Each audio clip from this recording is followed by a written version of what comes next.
What up, homies? Your boy Pr0totype back at you with some more podcast content. It's Prototype time here on Monday if you're a normal viewer, and obviously Sunday if you're a donator. I do appreciate all the money that comes in through the front door there. And where does it come from, you may ask? Well, coffee.com/Prototype7. Check it out. All right, that's the plug.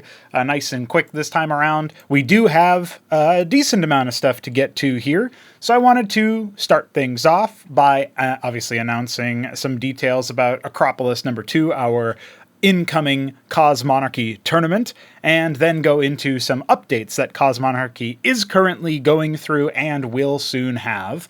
Following that, I'm going to specifically nail down some discussion about the Protoss changes to their tech tree and certain units that they have, and then round things up by talking about maybe some Terran and Zerg changes that might happen before the tournament, the things that I'm keeping watch of. Because even though it's only, as of the day of recording, October 6th, that just means we only have 20 days until we get to the promised land, the land of the tournament beginning. And I would love for the qualifiers, and ideally the whole tournament, battlements and throne room, to be played on the same patch. Now, if the qualifiers show something very obvious, or of course if there are bugs that are fixed, those will get rolled into the battlements patch, but battlements and throne room have historically always been the same patch, so we're going to try to make that happen. And so that's one of the reasons why I wanted to specifically discuss changes that are happening and might happen in the near future, so that we can basically let you guys know what's on my radar. If there's something that's not on my radar that you think should be on my radar, that'll be the opportunity for you to,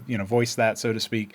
And yeah, I'm looking forward to seeing what comes of that. Of course, after all of that is said and done, we will have the community roundup where I'll go over some of the people who have joined us and some maps that have been made. And then I'll be taking coffee questions and talking answers to them. So join us for that. Now, as we get into our first topic, it is, of course, Acropolis number 2's Gauntlet prize pool. That's right, the Gauntlet now has a prize pool. That is courtesy of myself. Of course, donations to the cause will obviously offset that loss that I have taken to fund that. That is, honestly, I think, a really big deal for getting a couple of the pro team, pro gamer type guys in. And I think it also helps because, it's just going to be a nice way to say, hey, you didn't make it all the way to battlements, you didn't qualify through the Gauntlets, but you took a dub, or you even 2 dubs. Well, here's some cash, like a little bit of something, so you don't just leave empty-handed. You had some glory, and you also got some cash on the way out. It's not going to be a lot, but you will get $10 for every win in the upper bracket and $5 for every win in the lower bracket. Meanwhile, once you switch on over to the second Gauntlet, if you only sign up or are only available for the second Gauntlet, then you will get $5 per win there. That's assuming we stay at the same level of prize pool donations, but future donations might, bring that number up to par with that first qualifier. I understand not everybody's going to be available for that one. For example, people like the Beaver99 is actually, he's somebody who made it through the previous Acropolis qualifier, made it through the previous Acropolis's Gauntlet stage into battlements over Benno in a very tight and hotly contested series. And so if anybody could do it again, I would say Beaver might have an option. Beaver might have a shot, but he's only going to be available for that second qualifier. So he's not actually going to be able to tap into our first one. And I think that's worth pointing out and throwing out there anyway. So as we get a little bit deeper into October, we are going to be just enjoying the fact that we have more money to throw around. It's definitely the most cash that we've ever had for a tournament, and so it should be the biggest spectacle that we've ever had as well. I am obviously going to be needing to draw upon those who might sign up as admin staff for the tournament, and there's no official sign up for that. You just tell me that you're able to. I walk you through the procedure. I did experiment earlier today with trying to set up using an Age of Empires pick ban website for civilizations, repurposing that for map vetoes, because guess what? That's what Stormgate uses for map vetoes. I thought that was kind of funny. They don't have an official way to do that in the client, which is, I don't know, I thought that they probably would have that. I don't think even StarCraft 2 has that, actually. I think they just type it in chat or whatever, and then they go through it or whatever. It makes a lot of sense to have a GUI for that. And so anyway, this website basically allows you to set that up. So it's a bit clunky. There might even be a better website than it, but it's AOE2CM. is it .net.com? Let me take a look because I still should have it open. AOE2CM.net. And the CM should be for Cosmonarchy, but it's actually for Captain's Mode. But I'm going to just headcanon it to be Cosmonarchy. They knew that if you're playing Age of Empires 2, you should actually be playing Cosmonarchy, brother. Pretty funny stuff. I have also been just max shilling, like shill maxing to the max. I have been reaching out to a bunch of players who are pros, amateurs, etc. I've been reaching out to people who already have reputations among some of the other homies in the server who have been around for a while. Like I know Hit 'em Up knows a lot of people who are, fulfilling that option, right? They say like, oh my God, I know all sorts of people from the StarCraft 1 scene. And, this guy is this story and this guy is that story. And, for example, as a commonality, everybody tells me that Peruvians lag the game. Well, we don't have to worry about that as much because we do have double brain cells for what do you call it? I mean, it's still like high turn rate or whatever, but I think Crown Link is actually performing better anyway. So just going to throw that out there. Hopefully, though, as we get closer to the tournament, we can continue to deploy cool updates and stuff. But at least having that little doohickey there is going to make it a bit easier to do the map veto. And it should just allow the players to kind of do it to themselves, right? Wrangle themselves. Now, this does come with a seemingly non-configurable option or a non-configurable thing where you are forced to have 30 seconds to ban or to make a selection. And it's not like cumulative 30 seconds. It's just 30 seconds for each option, pick or ban in the veto. I don't know how I feel about that, but you know what? Familiarize yourselves with the maps prior to doing pick and ban, and then you won't have to worry too much because 30 seconds should be enough for you to figure out like what do I want of the available choices. So yeah, I think that's actually pretty cool. I think that for some people it will definitely help because there was a lot of other situations where both players were kind of like tabbing in and out and like slowing down their veto a lot. And it was just like, that's an easier way to do it. Luciferius already, who is obviously one of the people who does admin work, was already commenting, whoa, you're taking my job away? No, don't worry, brother. We're going to need you to watch some of these games. And since Luciferius is also in Acropolis number 2's gauntlet stage, he will have a vested interest in adminning some of those games. So yeah, I'm interested in seeing how that one works out. And of course I will announce here officially that I have piqued the interest of several pro players and amateurs with my shill maxing, and at least one player who is Ziki, a Hungarian Zerg player, if I'm not incorrect there.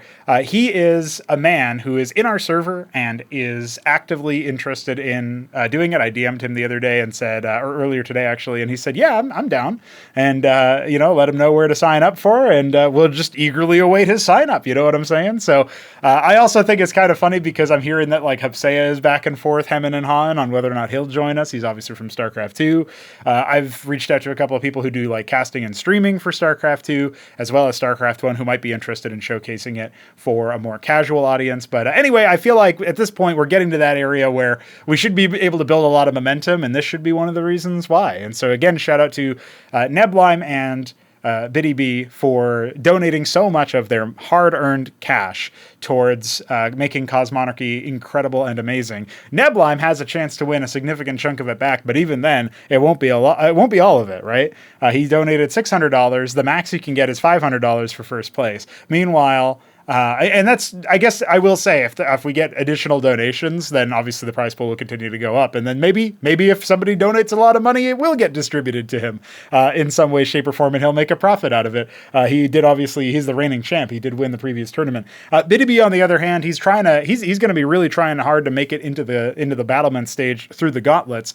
At the very least, he'll be able to win some of that money back courtesy of the gauntlet prize pool if he's able to take some games, which I'd say his first round matchup, he should be somewhat favored. After that, it might go vanishing, like currently as things stand, and I am expecting more signups. Currently, Btyb is seated against Cannoli. For people who don't know, Cannoli is a UMS maker, actually, officially. That's his official title for Cosmonarchy. He made the the micro map for Tier 1, micro arena map, and it goes up to 4v4, actually. It's pretty cool. And so yeah, Cannoli's been rocking that and enjoying that, and people have been enjoying that, and I appreciate when people make maps, and it's very cool. He is the winner of Btyb versus Cannoli, goes up against Week 7 currently. So I guess that's not going to be the last draw, the final matchup. But if the tournament were to start today or whatever, that would be the situation that we would be in, and I feel like Veek would be definitely favored versus any of those guys. But it's really cool to see that, like, you know, the second round matchups, some of them are going to be interesting. Like, Jujic is maybe a bit on the rise. He's currently seeded against Shopkeeper Dog as a potential second round matchup. I would say the same thing about like Jackie Langsky against Smarty Cakes as a potential second round matchup we could have. Like, these are interesting ones that I feel like, you know, damn, like, how's it gonna go? Who's gonna do what? Like, it's really, really exciting to see the potential there. Obviously, I'm very, very interested in following some of these guys who have been in the community for a while. Smarty Cakes, Jackie Langsky, Dead Infested, 3Crow, Btyb, Jujic himself, obviously, recently just signed up for $69 a month over on the Coffee page. I do appreciate that. And I always want to shout people out when they do that. So thank you, Jujic.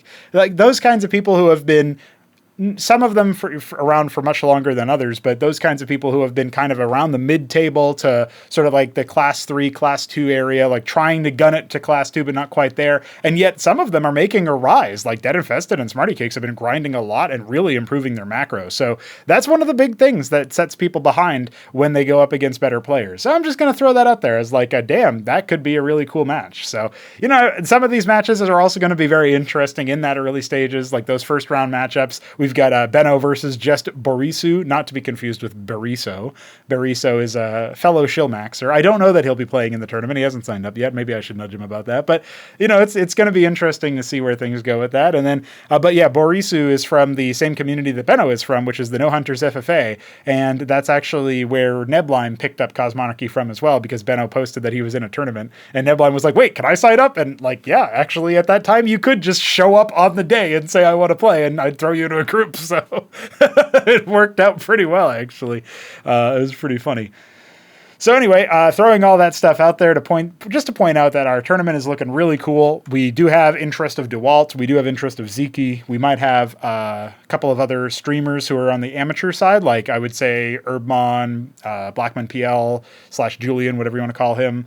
These people have showed interest, and, you know, it would be really cool to get them in as well. Again, depending on who you are in the StarCraft 1 community relative to who you are in the Cosmonarchy community, you might have a different opinion on that. Like, I think, again, I think back to like the Peruvian comment I made earlier, you know, like that's just one of those things. Like, hey, if Terror joins, I'm going to be happy because that means we got a cool Terror, like a solid, mechanically sound Terran player.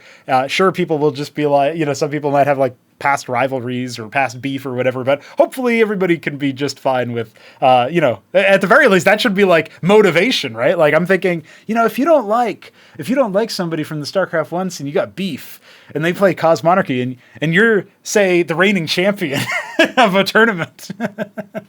I don't know. I'm just going to throw that up there. Like, you could probably just whoop their ass and take some satisfaction in that. And they'd be like, fuck this, I'm going back to Brood War.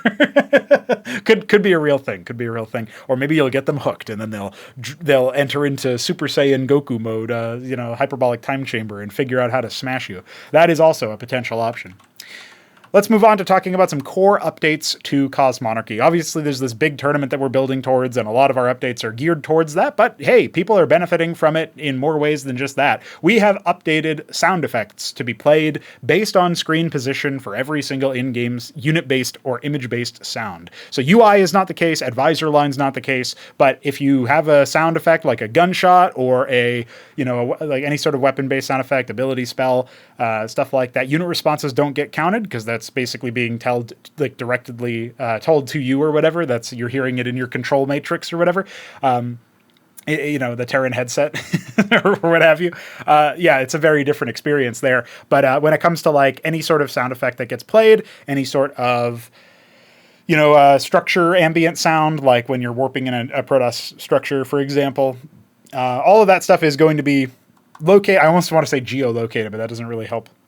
That's like for GPS, but it's going to be located and positioned based on like how far away your screen is, and as you move your screen away, it will change in real time. So you can pan around it using that middle mouse button scroll that we've got, and it will naturally change the audio. You can click completely away on the minimap or go to a camera hotkey or whatever, and it will completely cut the sound off. And so that is one of the cases where I think Vik has really outdone himself on that code. I feel really good about having that be a thing. It definitely is going to add to some interesting immersion. However, it has made me aware that we do maybe need a little bit of changes to the Fog of War reveals, where I think when you lose a unit, it should probably give you maybe like half a second to a full second more vision before you completely lose out on seeing stuff. And the reason I'm thinking that is not just because of the audio, but in general, when we changed it, DF helped us a lot with this. Dark and Fantasies, another project contributor, Vik7 being my co-homie, my co-designer for the whole project. But DF has been around for a very long time, helped out with a lot of audiovisual stuff and some programming, reverse engineering. He's the reason why we have the selection extender and a bunch of other things too. So really big ups to that guy. And DF, he suggested that he could maybe go through and update the Fog of War, tick rate, basically, because we wanted it to be more consistent. And in StarCraft 1, by default, when you have Fog of War coming in, there's like a effectively random amount of delay between, say you lose a unit, sometimes it will immediately go black as soon as the unit dies, like without even a frame delay, because it's like magically your unit died at the exact time that the vision update was called by the game. And other times the vision will update like what feels like 30 seconds or something. I don't know the exact time, but it's a very long time. And that variance is so, I would say, debilitating to the consistency of the game. Like RNG-based elements and things that effectively are RNG I think they just don't really have a place in a competitive game. And I know that people play around them in StarCraft 1, but I do feel like there's going to be the competitively minded players that maybe they will end up checking Cosmonarchy out because of the fact that we have this big prize pool on the tournament. It's this whole big spectacle or whatever. There's going to be a lot of players who look at our game, look at our tournament, when we have those big name players from StarCraft 1 playing, and when the tournament is underway. And it's already going to be too late for them to sign up, but that will be their introduction into the project, I think, and that's going to be really cool. Obviously, I have to make some kind of shill video. Maybe this week I can work on it, where I'm going to be announcing Cosmonarchy's Acropolis #2 and like really going into depth about the details and making it in video format so that you can maybe build some hype. And it can be a short video, like 2 minutes or something. It doesn't have to be very long, but I'll do that at some point. And the reason why I'm bringing that up as a thing that it should be done in general is that like there's going to be a lot of people who take a look at it and try it, maybe start playing it in the middle of the tournament and getting good. And like we already had that. We've had that every single time we have a tournament. We've got new people who come in and they're like really interested in it. I guess maybe one of the exceptions might have actually ended up being Tyrant's Tale, because by that point we already had Zopies and Shopkeeper Dog and stuff like that. And then I can't think of anybody who joined in the middle of that tournament. Although like the castovers were cut, in the streak on that was cut because of my move and a bunch of stuff. So there's like, a bunch of intangibles there. Like that was probably the only tournament where we got a lot of interested people who now watch regularly, but they don't necessarily play. But like every Ascension, every Acropolis, our player base grew. And so Tyrant's Tale being the outlier there is like interesting. Maybe I'll go back and look at that and confirm if that's even true, because I do think we did get some people who were interested, but I can't remember if they ended up being like competitive level players or not. Anyway, the fact is that we will definitely see some new names pop up during Acropolis #2's runtime, and they're going to say that, the Masons are, instead of SCVs, obviously, don't randomly pick a spot to fly to, and they don't sometimes block your construction, and like the worker wandering doesn't randomly stop you from building defensive structures in your mineral line or whatever, or stuff adjacent to your mineral line or whatever. And like the RNG stuff on the vision update rate, right? Like the stuff that effectively feels random, like that can even affect how long a scanner sweep lasts. If you guys don't know, Pr0totype talks about this sometimes in his streams or in his casts, where he's mentioning scanner sweep and how sometimes it will last like 10 seconds or whatever, and sometimes it will last 30, or I don't know the exact numbers again, but it's like something on that level of variance where the scanner sweep obviously reveals an area, and then depending on when the vision update rate hits, that can really cut short or prolong the amount of time you have that reveal up for. And that just feels wrong and bad and just like not in your control as a player, because like it's not even, and this would be ridiculous in my opinion, but it's not even like I can look at the game clock and divide that by a certain thing. Like every 30 seconds, the vision update rate hits. So if I do the cast at 1 minute, then I'm going to get it 1 minute, 30 seconds. That's when the vision is going to update again. So I'll get a 30-second scan. It doesn't divide that cleanly. It's like some fractional thing or whatever, right? So it's really dumb and not my thing at all. Not my favorites. I'm very glad that we have the update rate for the vision much faster, much more smoothly. However, I do think that maybe we never fine-tuned that. We just kind of decided, oh yeah, maybe that's fine. And we just were excited about the fact that it updated faster. So this will not change how frequently the vision updates when you are moving your unit through an area, but it will probably extend. We will end up extending maybe by half a second, how long a unit is revealed when it attacks. By the way, that's not attached to the unit. That just reveals the terrain that they were standing on when they attacked you, or floating on in the case of an air unit, right? But when it comes to a unit actually dying, maybe extending that by half a second to 1 second, something like that. I'm going to try to fine tune the delay on that because I feel like making that a consistent thing as well, that would be a good thing in my opinion. So there you go. Obviously, updating the vision it's a small thing. It's something related to a mechanic that is very learnable in Cosmonarchy. Again, in stark contrast to StarCraft 1. I'm sure there's definitely a crowd of people who would love for us to come in and go through and make all of these changes so that RNG wasn't a factor in the game, and stuff that was not really learnable was not a factor in the game either. The vision rate isn't RNG, but it effectively is. It might as well be because it's such a crapshoot of things that you have to remember. It's just we have a different vision of what a great RTS would look like. We have a vision of what an RTS better than Brood War would look like. We actually have a vision for that. And so, I feel like a lot of these other RTS games out there, like Stormgate and Zero Space and Immortal and a bunch of others, they're definitely deliberately not trying to be like Brood War in any way. So it feels weird to, invoke them in the same breath. But I do think you need to pay some amount of respect to Brood War. And Veek is somebody who actually tends to hold Brood War in less esteem, put it on a lower pedestal than I do. He's somebody who maybe thinks that, if I can put words in his mind, so to speak, if I can try to make a read on him. I haven't ever asked this question to him. And he always posts in the comments, by the way, so you guys can always read those if it's been some time. One of the things that I think about, if I had to guess, I would speculate that Veek probably thinks the gap between Brood War and StarCraft 2 as far as a quality RTS game are concerned, their gap in quality is not that much. Whereas I kind of think of StarCraft 2 as not even a quarter of the game Brood War is. He might say Brood War is only nominally better or something like that. Maybe depending on which way he wakes up, how he's feeling in a given moment, he might even say StarCraft 2 is actually the better game. I don't know about that. I'm just kind of blind reading on him. I'm sure he would say StarCraft 2 has some things about it that are better. And Brood War has some things about it that are better. That's probably a more nuanced version of trying to break him down. But I'm just pointing that out. We're coming from a design standpoint that at least acknowledges that Brood War does a lot of really good things. And I simply think that Brood War does I think Brood War does things better than maybe Veek does. But overall, we still agree that Brood War has a lot of things that you want to preserve about a game. And that's one of those things. That's the style of game we're trying to make, is something in the style of Brood War, but done very higher scale, more stuff going on, and not as much silly shit. There's probably a better way to do that, say trivia or something like trivial stuff. Not as many trivial mechanics or trivial things that you have to do. I'm aware that they do add up as a great thing for a rich tapestry of skill expression and stuff. It actually does matter.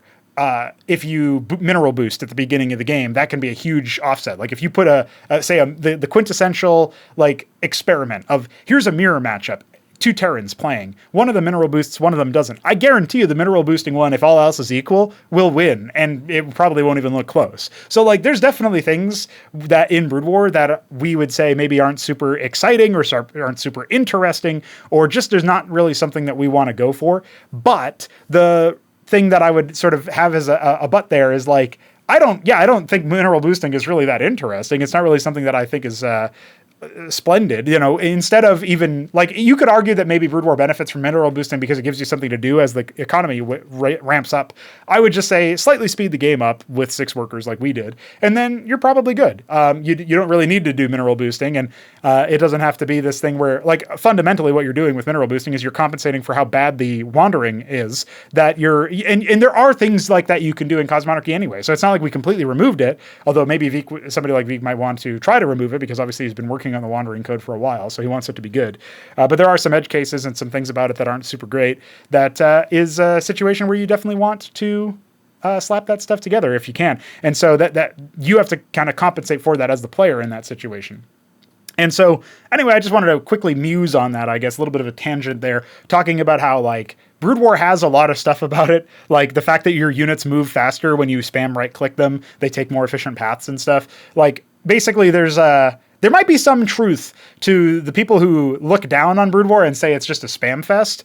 I don't think they know why they're right about that in some small way, about it being a bit of a click fest or whatever, because like it is true that you get a lot more value out of your army if you micromanage it to the extreme. And I can see some value in that from an idealistic standpoint. Like, yes, if you're spending more actions on your thing, you should definitely be able to get more value out of it. I can see where you would say, correct, true, assign me up based on that proposition. But I also think that the idea of diminishing returns and like instead focusing on what is more feasible for a human is potentially more exciting, can lead to more exciting things, and still offer lots of skill testing. Like, I don't know how the average person who knows of Cosmonarchy thinks of Cosmonarchy. I don't know, for example, if the average Brood War diehard or Brood War fan thinks of Cosmonarchy as a game that's easier. I'm not actually sure which game would be easier. I guess you'd probably say Cosmonarchy is probably easier. There's things about it, though, that are a different difficulty. That the difficulties within Cosmonarchy come from, like, the StarCraft 2 players still think it's hard. Like, they still think the macro part is really difficult. You could ask Pangea about that. And they still think it's like maybe not comfortable. So I would say that it's not like it automated or got rid of like the need for certain macro or whatever. However, the Brood War players would probably look at it as easier overall. And yet I think it's a game that has a lot of a big knowledge barrier. And so there's still a lot of value in grinding. There's still a lot of value in understanding like metas and developing those metas as well. And there's still a lot of value in, I would say, doing a lot of the same things. Like, if I had to pick which game translates better, Brood War, hands down, definitely translates your skills better, because you're already used to the pathing, you're already used to the sort of way that armies move. Like in StarCraft 2, the example I often give is that you can retreat in StarCraft 2 without taking as many losses as if you tried to do the same kind of move in Brood War. In Brood War, the units will kind of bumble into each other, especially if they're Dragoons or Goliaths or Enozlliks or whatever in StarCraft 1. We made all of that bumbling better, but it's not like foolproof, and it's definitely not butter. Like, the units don't move like water or whatever in StarCraft 2. So that's obviously not ideal in StarCraft 2, in my opinion. I feel like that's way, way worse. And so Brood War, as a result, the Brood War pathing, the Brood War style approach to pathing, we would love to improve it in certain ways and do certain things, but the current thing that we have right now still does punish you for retreating if you don't micromanage your army. And still, a lot of people choose to just right-click back to their base and then go back to macroing because they don't want to miss their macro cycles. They got to keep doing other things. And so that's a situation where, yeah, you're just like Brood War, your opponent is going to make mistakes. That is going to give you an opportunity to maybe come back from a deficit or to punish those mistakes. But you also are going to make mistakes. And so I like the idea. Somebody described Brood War as a game where the winner is whoever made the less number of mistakes. Whereas in StarCraft 2, trying to optimize for perfection was a lot more attainable. In that, in Brood War, like, no, things are gonna go wrong. And in StarCraft 2, the time that you can spend without things going wrong is a lot longer. Whereas in Brood War, things go wrong a lot faster. It can certainly go wrong a lot faster, despite the fact that StarCraft 2 is obviously a faster paced game. So yeah, I don't know. Maybe the faster paced part of it does throw a wrench in that, because I remember this conversation happening before Legacy of the Void sped everything up. So I don't really know what would be the truth now. But throwing that out there as a bit of a point of comparison, I think it's kind of interesting, right? It's like a little bit of something that you can think about as like, okay, who's making the least number of mistakes, and whose mistakes are the least bad, and stuff like that. And, good level play is like minimizing your mistakes. And I guess you could probably say that in a technical way about StarCraft 2 as well. So maybe it's not as salient a point as I thought, but I still remember that comparison pretty fondly, because it made me think of how, like, from a game design technical perspective, as the player, what you're trying to do is just do less mistakes than your opponent, as opposed to trying to execute on a given strategy perfectly. And yeah, I don't know. There's some interesting food for thought anyway. But I do think that overall, Cosmonarchy still retains a good amount of that style of design and that style of like conceptualizing how the stuff works and what the the range of acceptable play is and stuff like that. So hopefully that was interesting enough as a bit of a tangent for you guys. But I definitely think that Cosmonarchy is still more like Brood War than not. Definitely more like Brood War than StarCraft 2.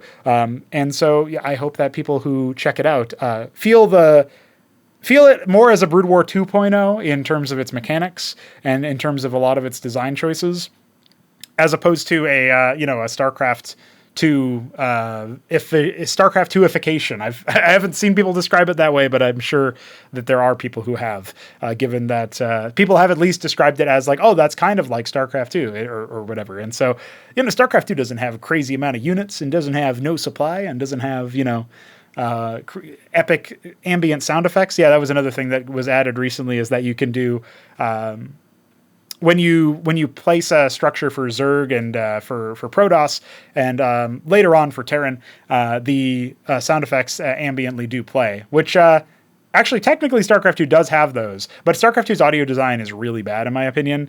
A lot of stuff really just does not sound very good. Now, that being said, I don't know if it's because I've been exposed to a lot more StarCraft 2 than Stormgate, but I was watching some Stormgate, and goddamn, the sound effects in that game are schizophrenic. So hopefully they can improve that at some point and make it slightly more watchable, but or listenable, I guess.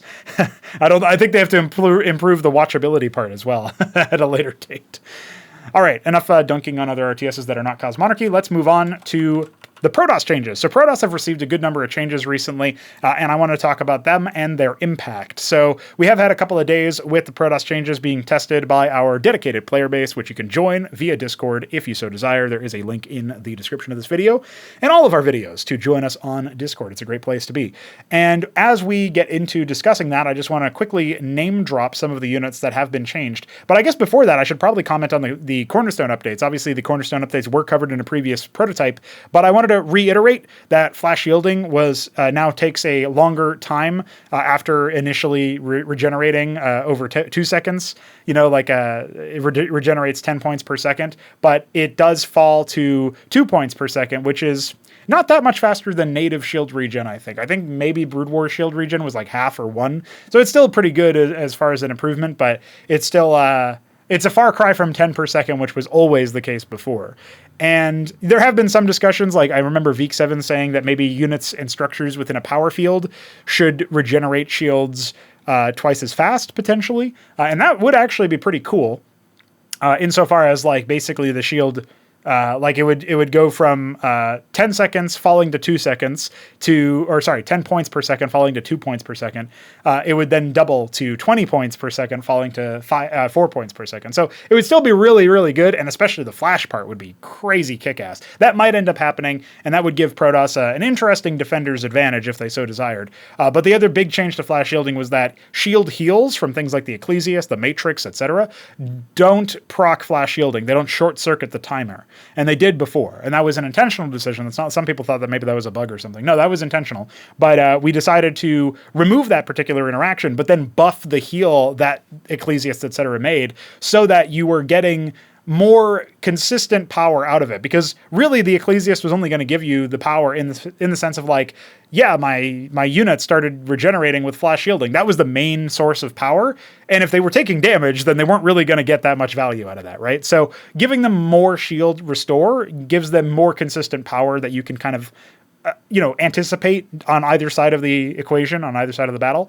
But it also allows the unit to not be like super runaway in certain situations, where if you don't have splash damage and you just keep like shield restoring and flash shielding or whatever, or you're like fighting an army that has high attack delay or whatever, so they regenerate most of the damage that they're taking because the attack speed is too low on the units to continue dishing stuff out, thinking about like phalanxes in that particular conversation, or even sentinels. Stuff like that is obviously going to be covered now. Vengeful Ascension, the attack speed and movement speed buffs both got increased in power, so they went from 25% to 33%. Those were already pretty good, but I feel like cementing them as a really core thing that Protoss can play around probably helps the Protoss feel like, oh shit, that's definitely something I should use, or whatever. And then Divine Mandate, which is their technological supremacy cornerstone that allows them to basically build anything at any point, now has, it's been reworded to be that they have the most flexible tech requirements. So if you were around at an earlier stage of Protoss, then you will know that you could go theoretically, Monument Monument of Sin is your first structure, which trains like the Star Sovereign that can nuke everything. So obviously that's like a really powerful thing, but in practice people still had normalized-ish build orders. However, when the economy changed, then suddenly you were able to go into like Gateway into Stargate, or just straight Stargate openers, or like double Rogue Gallery opener into Kabbalist, and like all sorts of stuff that was hitting way too fast for people to actually scout. And so making it so that instead you need a tier 1 structure in order to train the tier 2 structures seems to me like a pretty good deal. And then as a proposition, similar to how I was just proposing a flash shielding change about power, which could be pretty cool, but we'll see if it's needed, and we might implement it later, maybe after the tournament or something. It depends on how Protoss are doing in the build-up, I would suppose. One of the things that you might end up seeing come to the Divine Mandate Cornerstone is that basically the tier 2 will wrap back and devolve the tier 1 in some way, and the same would be true for tier 3 into tier 2 and so on. And so basically the first tier the previous tier unlocks the next tier, and the next tier unlocks units from the previous tier, which would be like the Zealot, Dracodon, Ecclesiast, Legionnaire are available from the Gateway, but if you want Hierophants, which would then be buffed in exchange for this, you're going to need a tier 2 structure like the Grand Library, Rogue Gallery, Ardent Authority, or Stargate. And then I guess the same thing would be true for like the Golem or the Idol or something like that would be available from the Lattice after you got tier 2, and stuff like that, right? Basically picking one unit or so from each structure to restrict under the latest tier of tech that you could get, like the next tier of tech that you could get. And basically mirroring in some ways the way that tier 1 unlocks tier 2. Anything from tier 1 can unlock anything, all of tier 2. And so that's true for the structures, making the inverse true for the units, where one thing in tier 1 in each structure is requiring tier 2. That might be something that we try to experiment with, especially if we want to make it so that like you kind of balance the structures initially around the units that they can make. I don't think Protoss really needs this change, but it was just like a proposition that hit me. I can't remember if it was Veek's idea first or my idea first, or I think we had different ideas for how to implement it. Like I'm favoring the open thing where it's like, oh, if you make a Rogue Gallery or an Ardent Authority or whatever, then you get access to the Hierophant, like as opposed to requiring a Grand Library specifically. And Veek was suggesting definitely the idea that like the Grand Library unlocks the Hierophant specifically, as opposed to like, having it be anything. I think it being maximally flexible, but still a thing would be best for Protoss. I don't even know if we need this thing though. So just throwing that out there as like, that was an idea that was considered. And so the impact of the more specific unit changes, as well as those cornerstone changes, has been pretty significant, and I think still healthy for the Protoss. I think basically the Idol got gas cost reduced, the Dracodon got durability increase, so that it can be a little bit more, it can afford to more aggressively go in for attempted snipes on specific units. And the Atreus no longer deals splash damage, but does have single target damage, high single target damage. Still does interception on its weapon, which means its weapon will be absorbed by the front line, but it can really help you lay down consistent DPS. And let's see, the Positron got bug fixed and got improved in terms of the... well, there was the bug fix, but there was also like splash radius buff and stuff, and so that's a pretty big deal. The Aurora got slightly nerfed. And by slightly, I mean time cost adjustment, and I think, its shields got cut. I think those were the two things that happened to it. The Sycophant was buffed a little bit in terms of its time cost going down and its shields going up, and that means that it will proc its passive for restoring shields on more units. And I think that's been it as far as recent changes to the Protoss are concerned. We'll probably end up revising the Potentate and the Mind Tyrant pretty soon, ideally before the tournament, because those units... I would say the units should be usable. And right now, I mean, the Potentate's actually pretty usable in certain situations. The Mind Tyrant, though, doesn't feel that great. At least nobody uses it anymore, so I assume it doesn't feel that great. And so, yeah, that's one of those things. I don't actually know if there's any worrisome units for Protoss, though. I know the Legionnaire has a niche. I think the Simulacrum might be a useless unit, according to a lot of Protosses. We'll see if that's true. I feel like maybe it's being slept on. I don't want to like super buff a tier 1 unit, obviously, before a tournament. For that seems to make sense to me. And then Manifold has some niches. Obviously, Vassals are still strong. Golems, Idols, pretty good in certain situations. I guess maybe the Analog could use some love. Might be a good one. I know Servitors are like not very popular.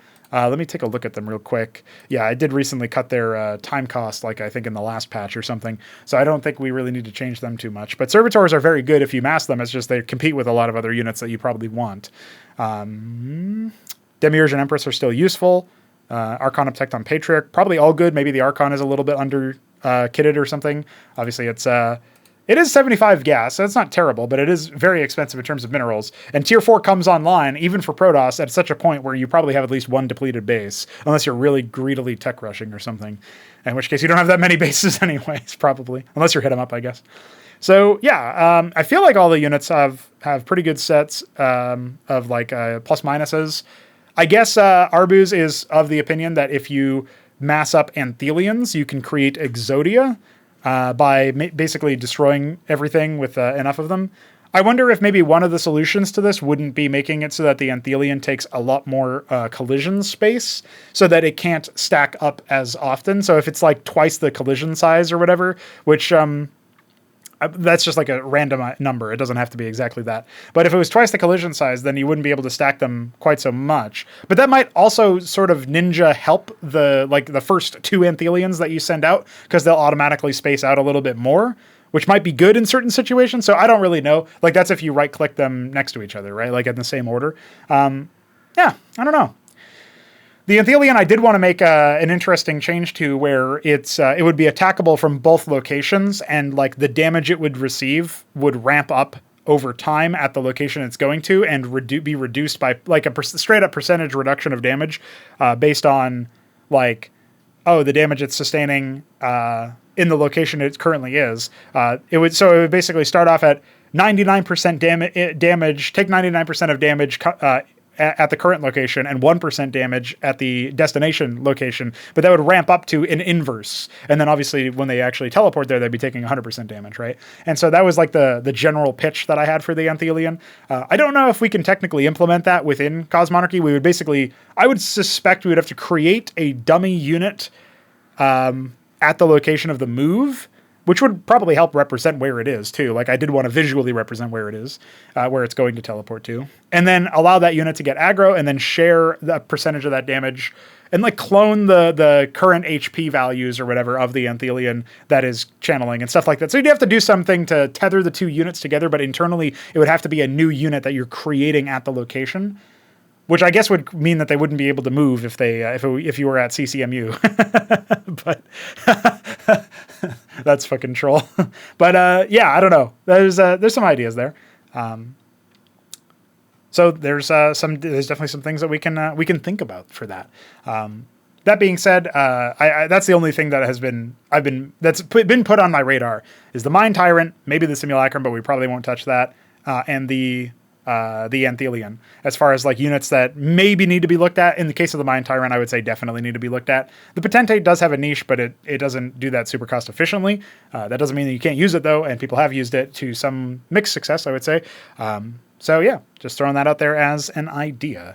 But yeah, overall the Protoss seem to be just fine after all those changes, and specifically the PvZ matchup seems a lot healthier, because previously, Protoss was going into Gateway Grand Library, and then Zerg were basically kind of boned because the Protoss had the answer to tanky units with things like Amaranth and Cantavis Storm, and answers to air splash, like to splash out the air units with the Atreus, and to a lesser extent the Cantavis Storm. And so, like, anyway, there's like basically everything that Zerg could throw at the Protoss in that situation was kind of covered by Grand Library, because even if they went for a super heavy tank ground game comp, then they would get eaten up by like Amaranth Herald Sustain and like Zealot Ecclesiast or whatever. And then the Atreus would still deal some splash damage, like they would clear the Rokors from the Zoroastrians. And then the Cantavis Storm would also be good for sieging, because it deals damage to structures, which I guess that's something that we're already planning on changing, so it didn't occur to me to mention that. And so the fact that the Cantavis Storm does that means that you couldn't even turtle, and like that's a last ditch solution anyway. I don't want a game where like it versus this matchup you have to turtle to tier 2 in order to have a chance. That doesn't seem right. So yeah, I feel like the matchup seems to be a lot healthier now, although it is still early days, and so far the changes don't seem to have broken like PvT. I did see that some greedy openers were suffering to gateways in ways that they hadn't before, because Dracodons had been being made. And I feel like that probably always would have happened with a Dracodon, even before its plus 20 effective HP that came in as a result of losing 20 health and gaining 40 shields. I don't think that made a huge difference to the unit. And so I feel like that matchup still would have happened. It's just people were making Dracodons before, and now that because they got buffed, it's almost like a placebo effect. I talk a lot about that, where it's like, oh, you've got the audio visual buff, dude. Like your units are are epic now because they've got you know, a better model or new sounds or something. And then like that makes people make them, especially the model part. And then they're like, damn, this unit's good. And it's like, like when I replaced the Hierophant model, people were like, damn, did you increase the Hierophant movement speed? And it's like, nope. No, I just gave it a new model. That's it. So anyway, funny stuff there. We will try to get some more new models for the tournament as well, of course. All right, so we do want to talk a little bit about Prospective Terran and Zerg changes, and then we'll do our traditional community roundup, coffee questions, etc. But yeah, let's just make our move on that. I guess I'll start with Zerg, actually. Zerg here. So we were thinking about adding another tech node to the Zerg. This is something that would have to be after the iScript extender, and thus, as a result, most likely after the tournament is concluded. And one of the things that we were thinking about is that Zerg don't have a tier 1 specialist. You know, you think about specialists and ability, you know, casters or whatever. Really, Protoss doesn't have a tier 1 specialist either, but you can get access to the Cantavis pretty fast. And then they also have like the LAN effect, which you can get access to pretty fast, that it has an active ability that changes the game. I guess technically you could think of the Antseal as a defensive specialist, but it's more like a bulwark or whatever. You know, you just walk around and it uses its energy for that purpose. There's not really a spellcaster, right, specialist for the Terran until the Seraph, but they still end up making good use out of things like the Savant and the Antseal, and of course the deployments that they have from the Matador to the Phalanx, the options for being able to basically say, hey, I can micro my army and like do things with that. The closest thing that Zerg has to that would probably be like the Xibalba, where you've got to burrow them for them to be able to attack. Otherwise, they don't really have anything that's hyper positional. I would say the Bactylisk may be the second closest. And then of course the fact that the Zoryus, like when they hit a unit, they then they encourage you to bring the rest of your army there because they give everybody a movement speed boost. That's pretty epic, but that's not like the same kind of thing that we were thinking about, right? So one of the things we were thinking about is, what if we move the Matravel Nest up there? And then we have the Matroleth for tier 1, but it would require a lot of money there, right? The other thing that was recently touted was a potential move for the Alcag Eteth back to tier 1, because it used to be it used to unlock the Iziracore and the Kagralisk back when each structure unlocked 2 units. Those were some interesting days. That was like over a year ago now. But the Alcag Eteth being at tier 1 would be pretty cool because the Kagralisk, Evigralisk, and Almaxilisk could be updated to be a little bit more different. I mean, you'd basically get the Kagralisk and the Evigralisk at the start. Those units would be adjusted to be tier 1 units instead of tier 2.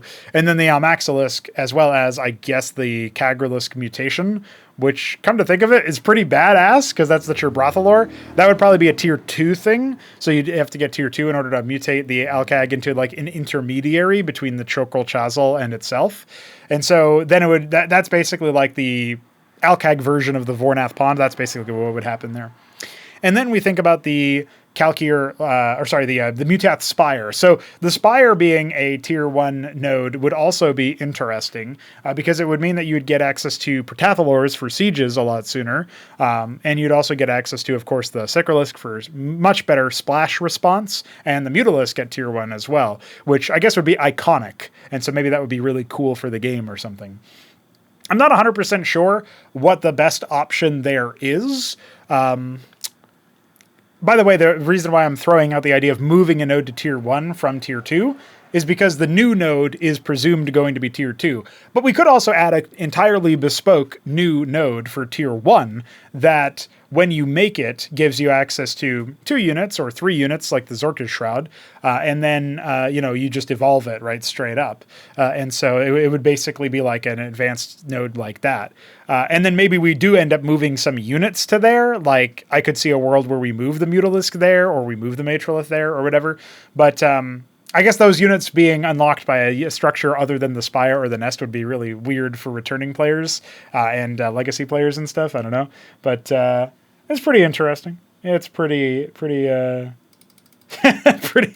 epic, I would say.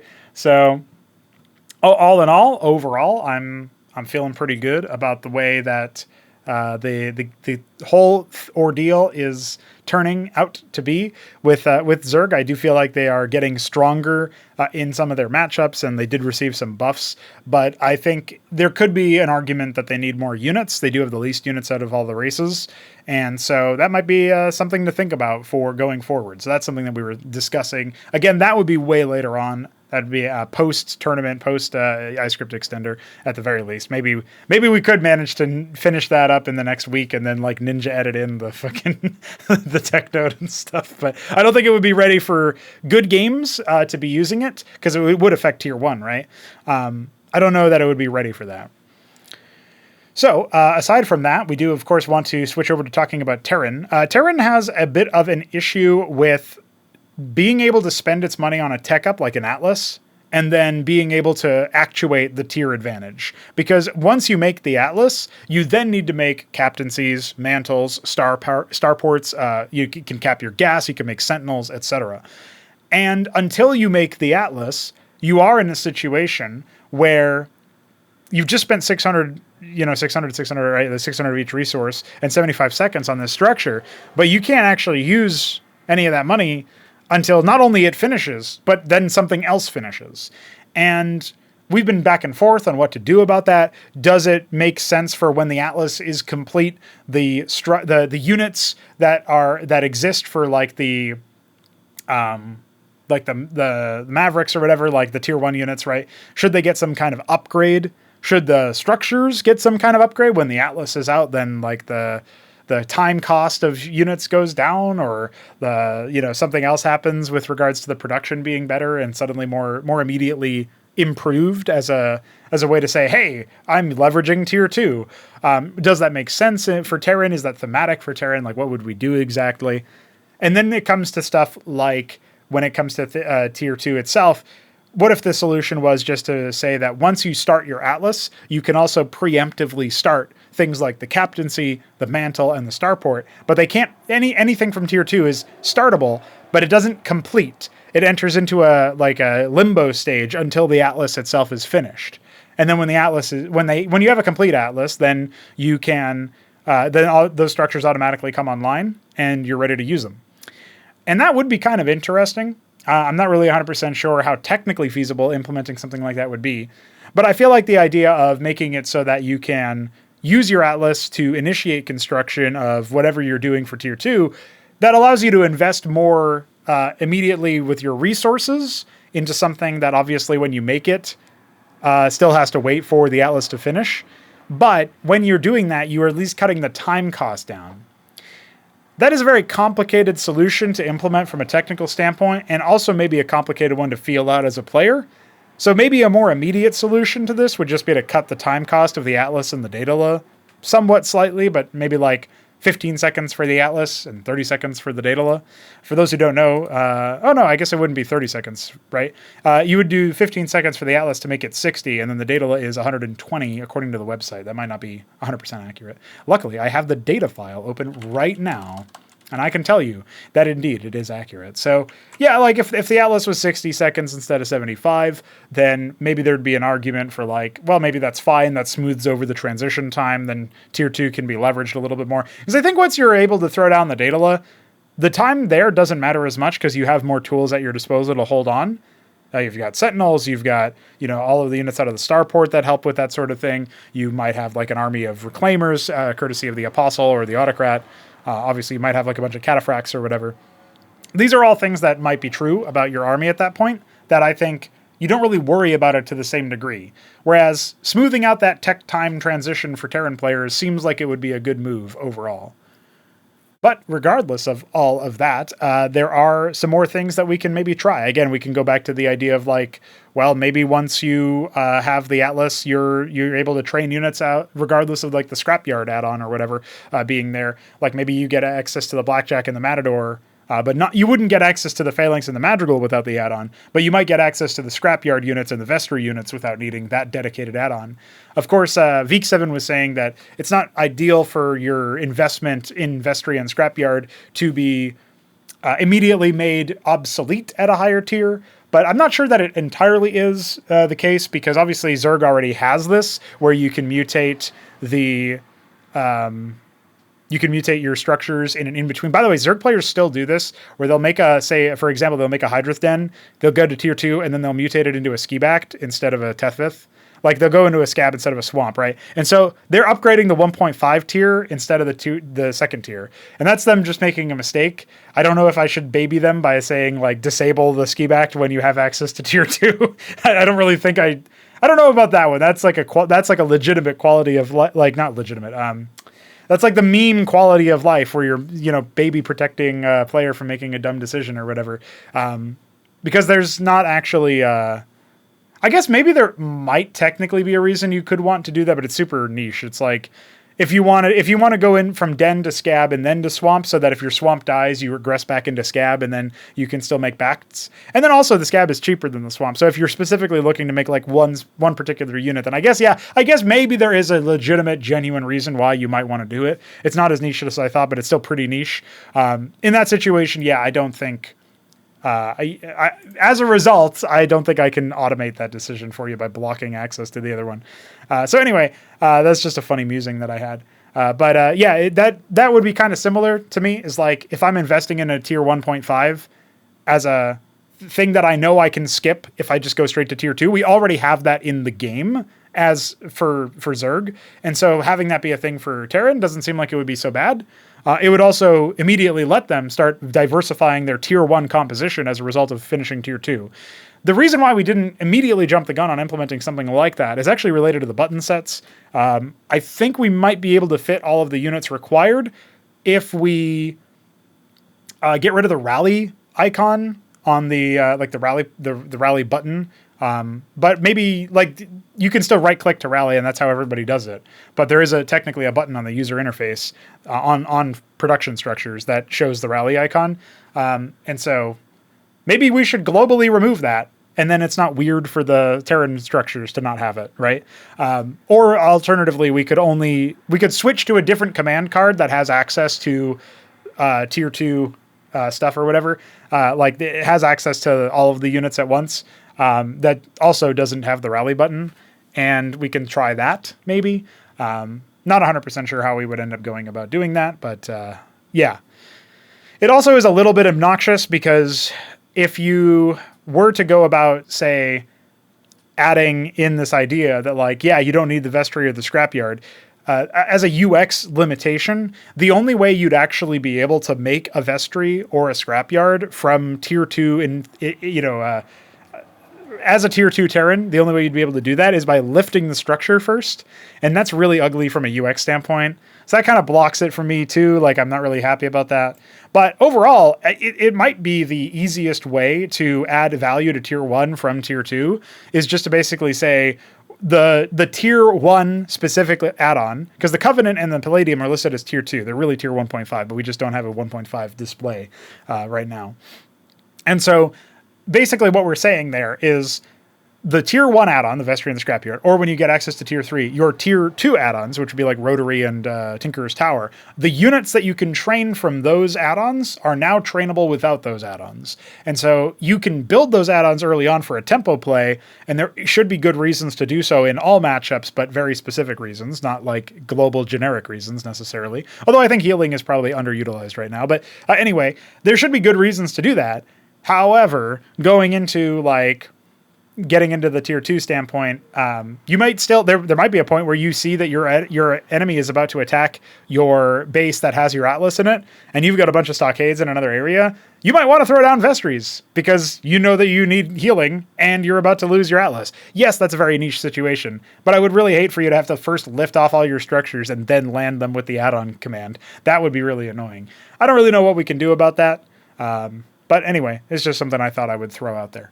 So overall, something that I'm thinking about is making it so that tier 2 gives back in some way to tier 1, or smoothing out the issue with transitioning into tier 2 because of the fact that you've got 2 separate purchases that you have to make minimum before you can actually say that you're using tier 2. And, maybe there's some combination of what I've said here that is going to be applicable, but just wanted to sort of reiterate where we were, reestablish where we are at. And that will bring us to the community section of this podcast. So thank you for joining me. So as we get started here with our community roundup, I will kick things off by talking about some of the new folks in town. I'm welcoming in a few of the people who have joined our server on Discord and have been contributing to conversations, playing games, discussing technical stuff, etc., etc. Up first in the list of people that I want to shout out is Zeke. I was mentioning him earlier. He's a pro player from Europe, and he is here to play some tournament games of Cosmonarchy pretty soon. I think he's recently been playing all sorts of different RTS games, that's what Hit 'em Up has been telling me, so welcome to him.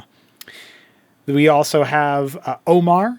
He is a guy who has joined us and has been playing the game, getting it set up, participating in the tutorials. He's pretty new to RTS, I think, or he's like not super well experienced in the competitive side, but he's been trying it out and he's been liking it so far. So pretty cool stuff. And he's already been playing a decent number of games. Shout out to him. Funky Fresh, the creator of CNC D-Draw, is also now in our server, and he has been helping us with attempting to make some kind of resolution expander work with Cosmonarchy. We'll see if he sticks it through, sees it through, and actually gets it done for us, or helps us along the path or whatever. But it does seem like there was some minor amount of progress made at the beginning of this week, so hopefully that continues. And then we have Frankie, a man who has walked into us. He's got the idea of watching all the castovers and stuff. The double didact recall game between Arbuz and 3Crow was the first exposure he had to Cosmonarchy, and he's been gaming, or at least he's been watching. I'm not sure if he's been gaming yet, but he's definitely a homie, and he's been enjoying the project so far. We then had Puppet, who has been trying to do some modding for StarCraft 1. I'm sure that at some point you got to get invested, interested, a little bit eager to give Cosmonarchy a try if you're trying modding in the first place. We'll see if he ends up sticking it through. And then we have Namcraft. Namcraft is a guy who, or maybe it's Nomcraft, I'm not really sure how you're supposed to pronounce that. He's a guy who's been doing ASL, SSL casts and stuff, pro game casts for a while, and he's interested in doing Cosmonarchy casts. So we'll have to see how soon he's able to pop in for that one. And I'm sure it'll be a great time. I guess the last shout out I'll give over is Wolverine. He's a guy who popped in here very recently, 50 minutes ago as of the time of recording. And he's been checking Cosmonarchy out just based on the fact that he found us on ModDB, I think. So interesting stuff there. All right, now we get to talk about some of the maps that have been made for Cosmonarchy in the past week. And there actually are a decent number of them here. So I'm going to go ahead and switch you guys over to the browser and take a look at Nemon's Land. This is a port of Bake Magoji, which I believe is how you pronounce that. Could be like Baik Magoji. I don't really know how to say stuff in, written in, originally written in Hangul, right? And now translated out or whatever, transliterated, Romanized. So this was commissioned by Hit 'em Up. It used to be a bit weirder. The neutral mavericks in the middle of the map are actually Xel'Naga towers. Unfortunately, we can't, Xel'Naga temples, excuse me. We can't actually show that in the editor because the guy who makes the editor refuses to release source code, but also refuses to update the editor. So that's pretty lame. But, maybe eventually, or maybe we'll switch to CHK draft at some point since that's been seeing more developments. There's a neutral mineral field blocking the ramps outside past the Xel'Naga temples that you've got to mine out. So I'm not so sure. They basically are almost like pseudo islands. It might even be worth being of an interest to add a micro base over there. To see if it's it's basically like a pseudo island until you open it up. That could be kind of interesting. The main base obviously has an absurd amount of minerals, and unfortunately, I think there is currently an issue with this map that I will try to rectify if I can, but it seems to be a pretty baked-in Brood War issue with the workers trying to mine the minerals in the back from the bottom left base, and you don't have access to that. You're supposed to be able to deplete the low minerals in the main area. Maybe we'll just end up removing those particular mineral fields so that they're not in the way, and then you have access to a full set. But obviously, this is like the one base power move type of deal where you're just going to power on one base forever, and you can expand, and maybe it's even a good idea to. But low ground choke, pretty wide open as well. and the neutral circuits are there to spread Kagra for Zerg players if they want to try to create a wall. And for everybody else, get fucked. You can actually use the circuit as part of your wall, but it's a little bit of in an awkward place for that, I think. No idea if this map will be any good, but I did my best to port it somewhat, true to the original vision. However, the middle of the map was a total disaster originally and not symmetrical at all. I might end up reworking it or what have you, but we will see. Definitely want to make sure that the resources are working correctly as intended. And otherwise, it's not very functional, is it? So, but besides that, that is what I have for you here with regards to Neeman's Land. We can move over to another map called Demiloon. This is a port of Overwatch by Jujik, and he has ported it over. I did end up correcting a few small details about the map's visuals, but besides the visual changes, we have not changed anything out. I'm not sure what he ended up changing. I didn't touch the resources, but the resource allocation he chose was very interesting. I speculate that we'll at least need to be moving some of those nodes around or whatever for efficiency's sake, but it is a 2-spawn map. It's a pretty famous map from the ASL days and stuff. I think it was ASL Season 16 or something like that. So it's definitely had its time in the sun, so to speak, and now it's here in Cosmonarchy, so maybe it'll be of interest to people. That being said, obviously it's using some very interesting ramps. No idea if those will be functional or whatever, but you know what? It's a map that is available in the Class 2 folder if you want to check it out. I do overall like the fact that when you go up to the, you go to your main and then your natural, and then you obviously have the bridge, right?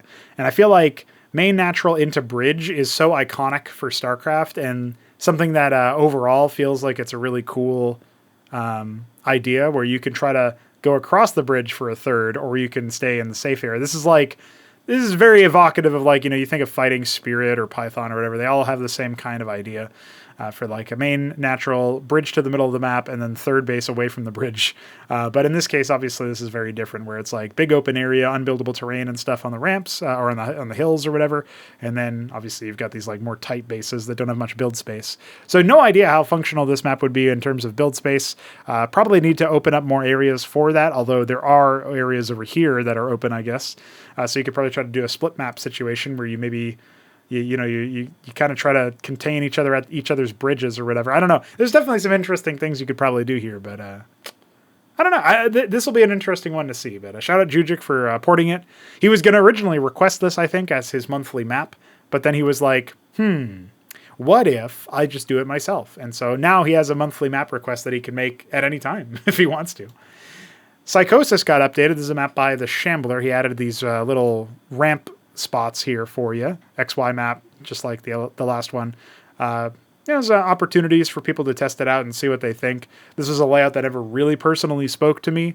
I feel like it's also very plain visually, which it's not really related to gameplay, but it's something that ideally we would have big, awesome advertisements for how epic Cosmonarchy's graphics are and stuff for the terrain.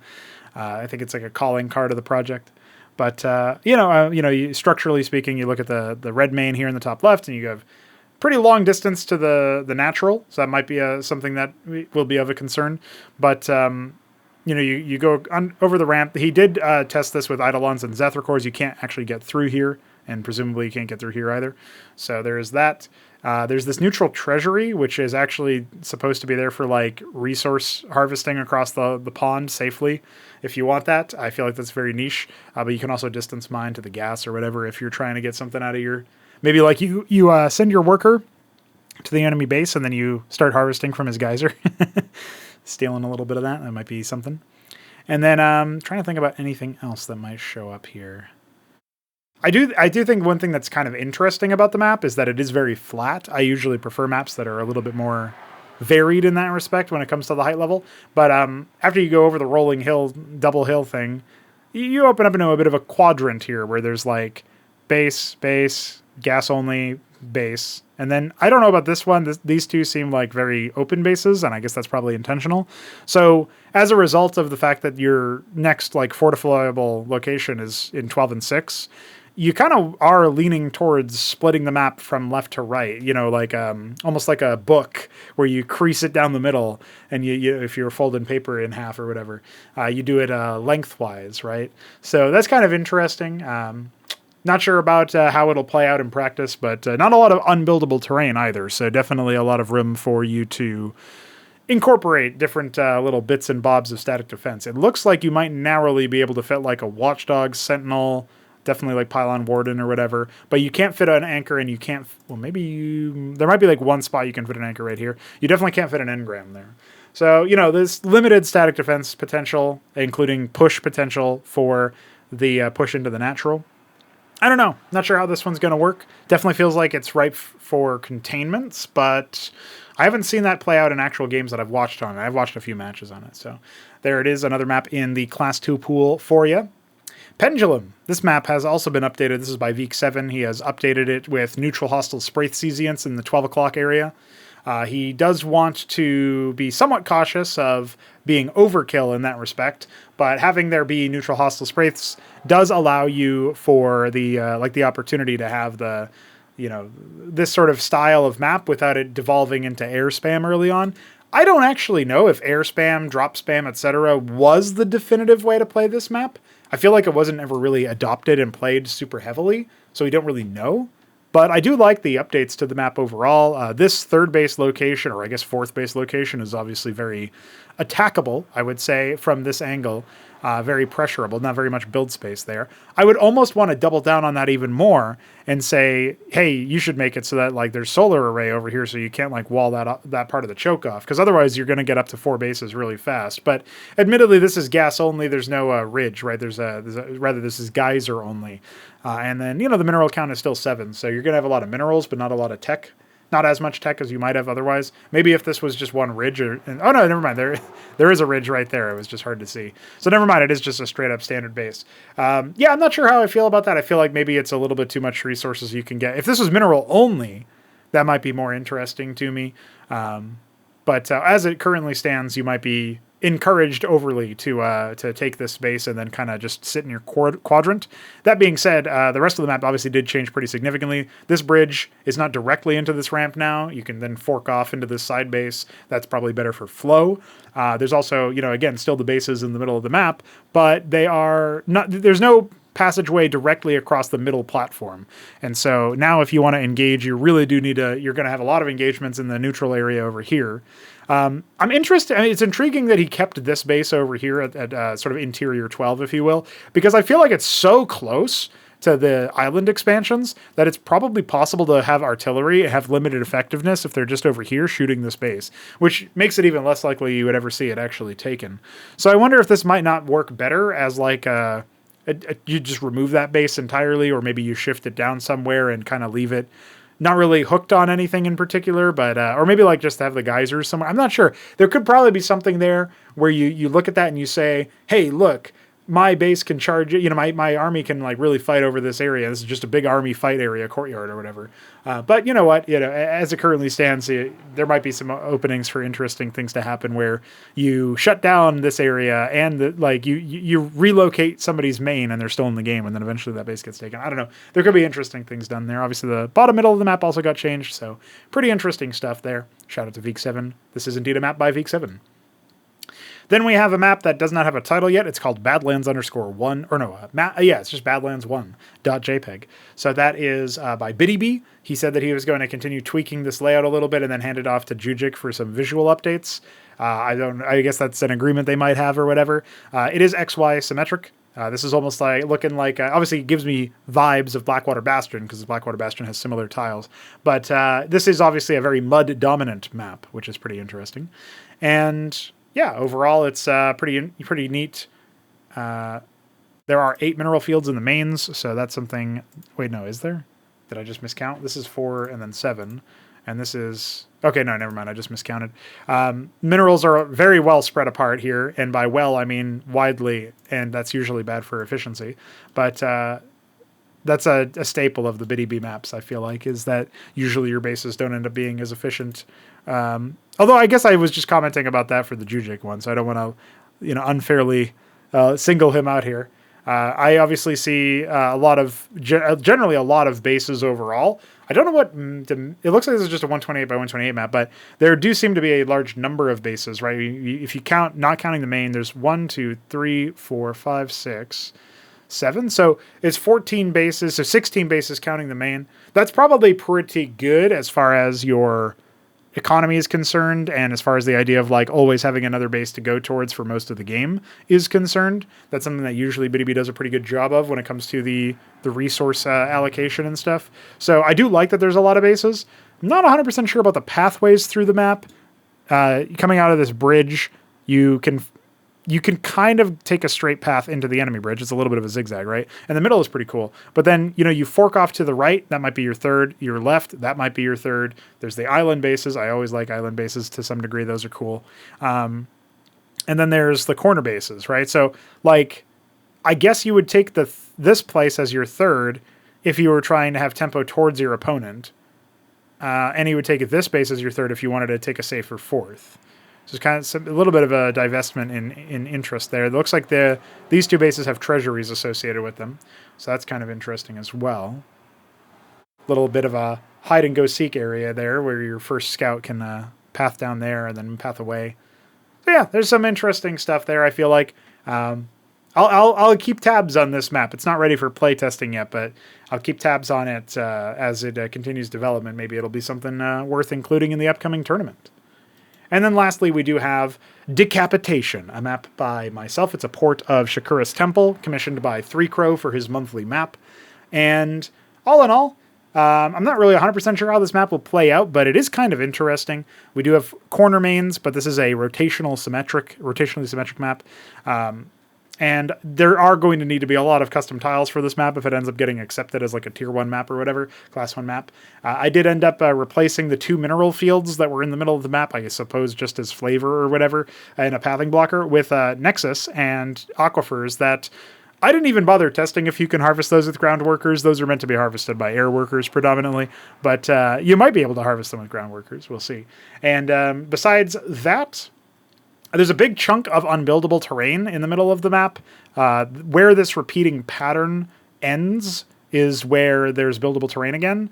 And I tried to make sure that I added like at least a sort of outline of about 2 squares or whatever, two, I guess it would be 4 squares, both dimensions, and making sure that it was, one of those things that there's enough safe terrain from structures. I probably do need to expand it and maybe make the whole thing unbuildable.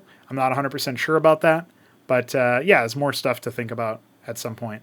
The naturals are kind of funky in that this is not really... You can't really wall on the low ground over here, partially due to this unbuildable terrain. And then, I don't know, like, the ramps are also kind of wild on the top right and bottom left spawns. Because I wanted to expand them to be like 2 tiles wide. As you can see here, these are 2 tiles wide. This is kind of like 2.25 or something, and this might be even a little bit more than that. But also a little bit less depending on the angle of attack, right? So it's like strange. Anyway, those are some interesting naturals and ramps to the naturals.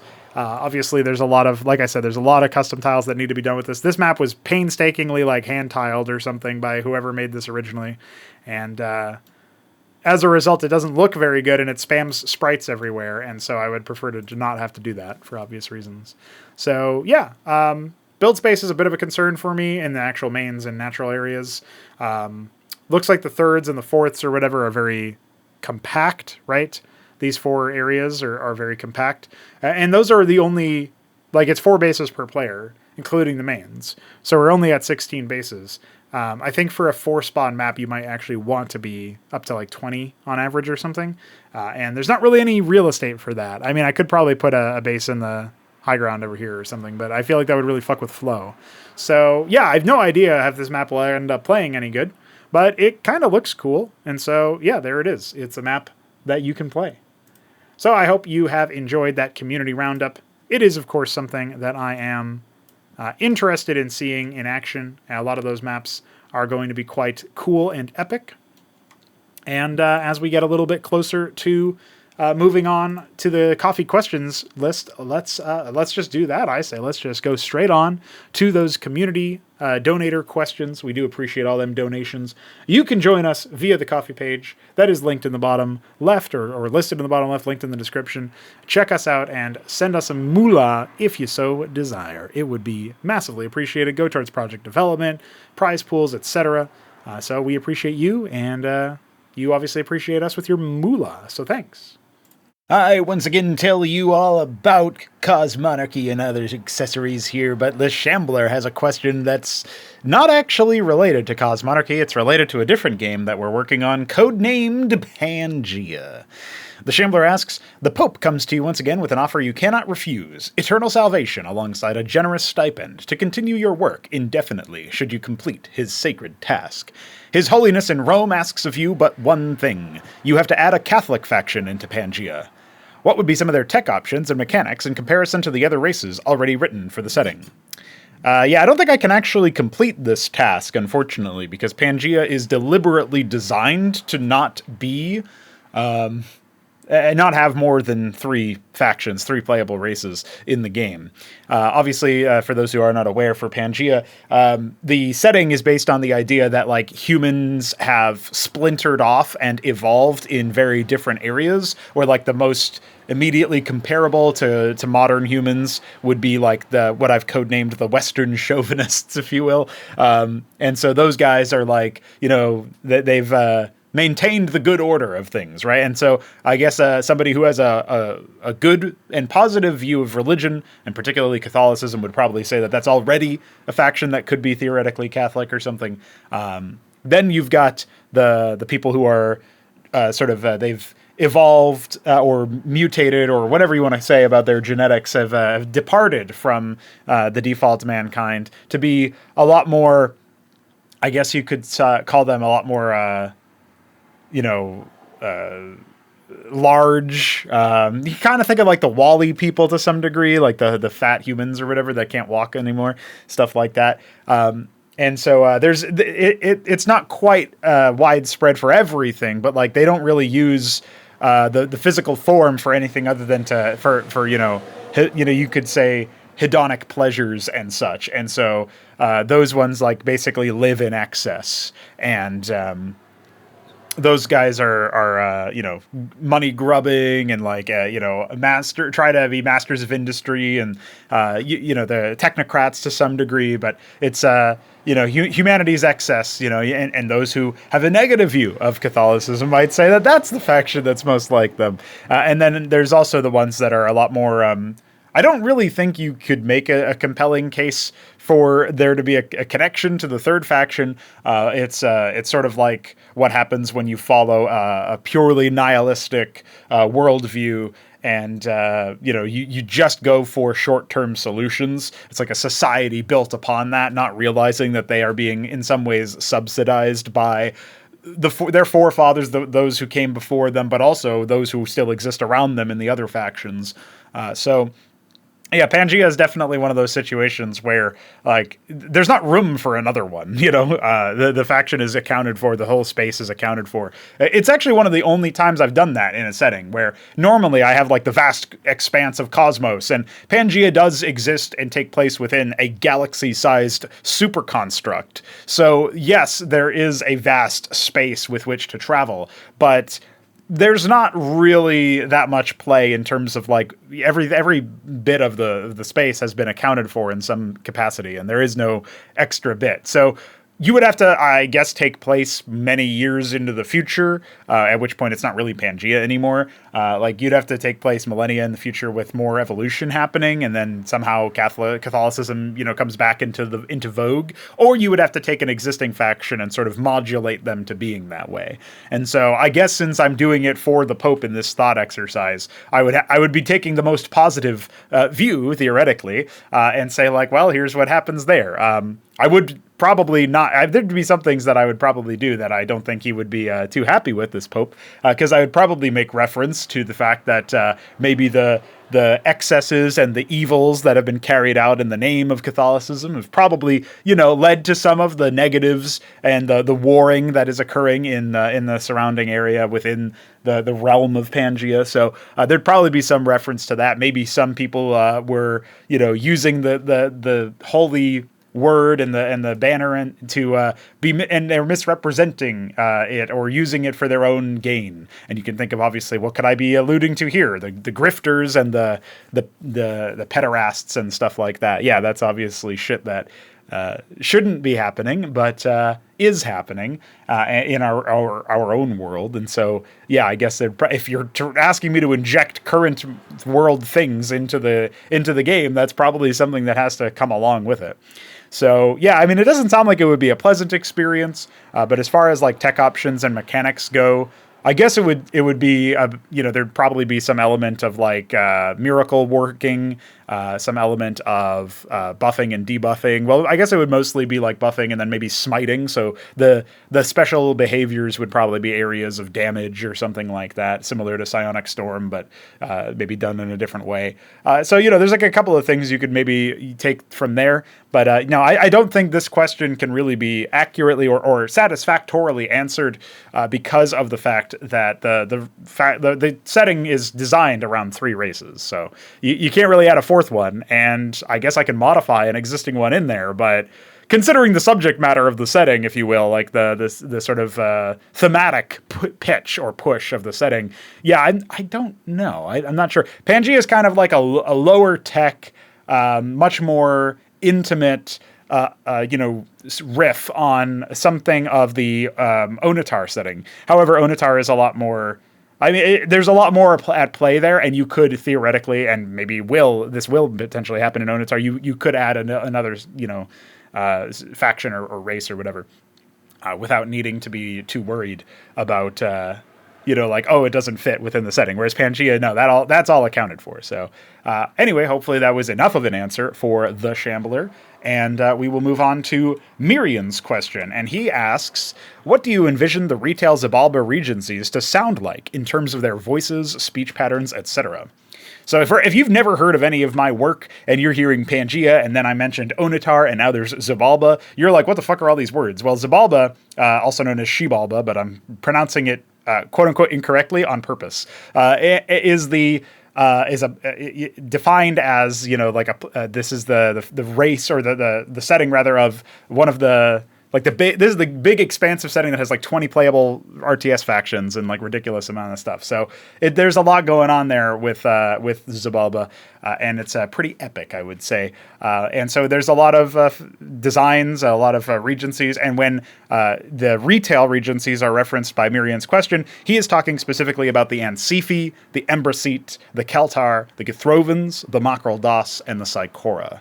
So the Ansifi are pretty, I would say, easy to compare to humans. They'd be the most human-sounding of all of the regencies, although I think, the Keltar would be pretty gruff and maybe even a little bit guttural, but still recognizable in terms of their speech. I would say the Githrovans have a little bit of the Protoss telepathy sort of filter over them, if you want to call them that. But the Githrovans are also, they're a little bit like, I don't know, they're not going to be like carbon copy in terms of how Protoss are done. There's definitely going to be something that StarCraft 1, I think, probably had a little bit more mindfulness about.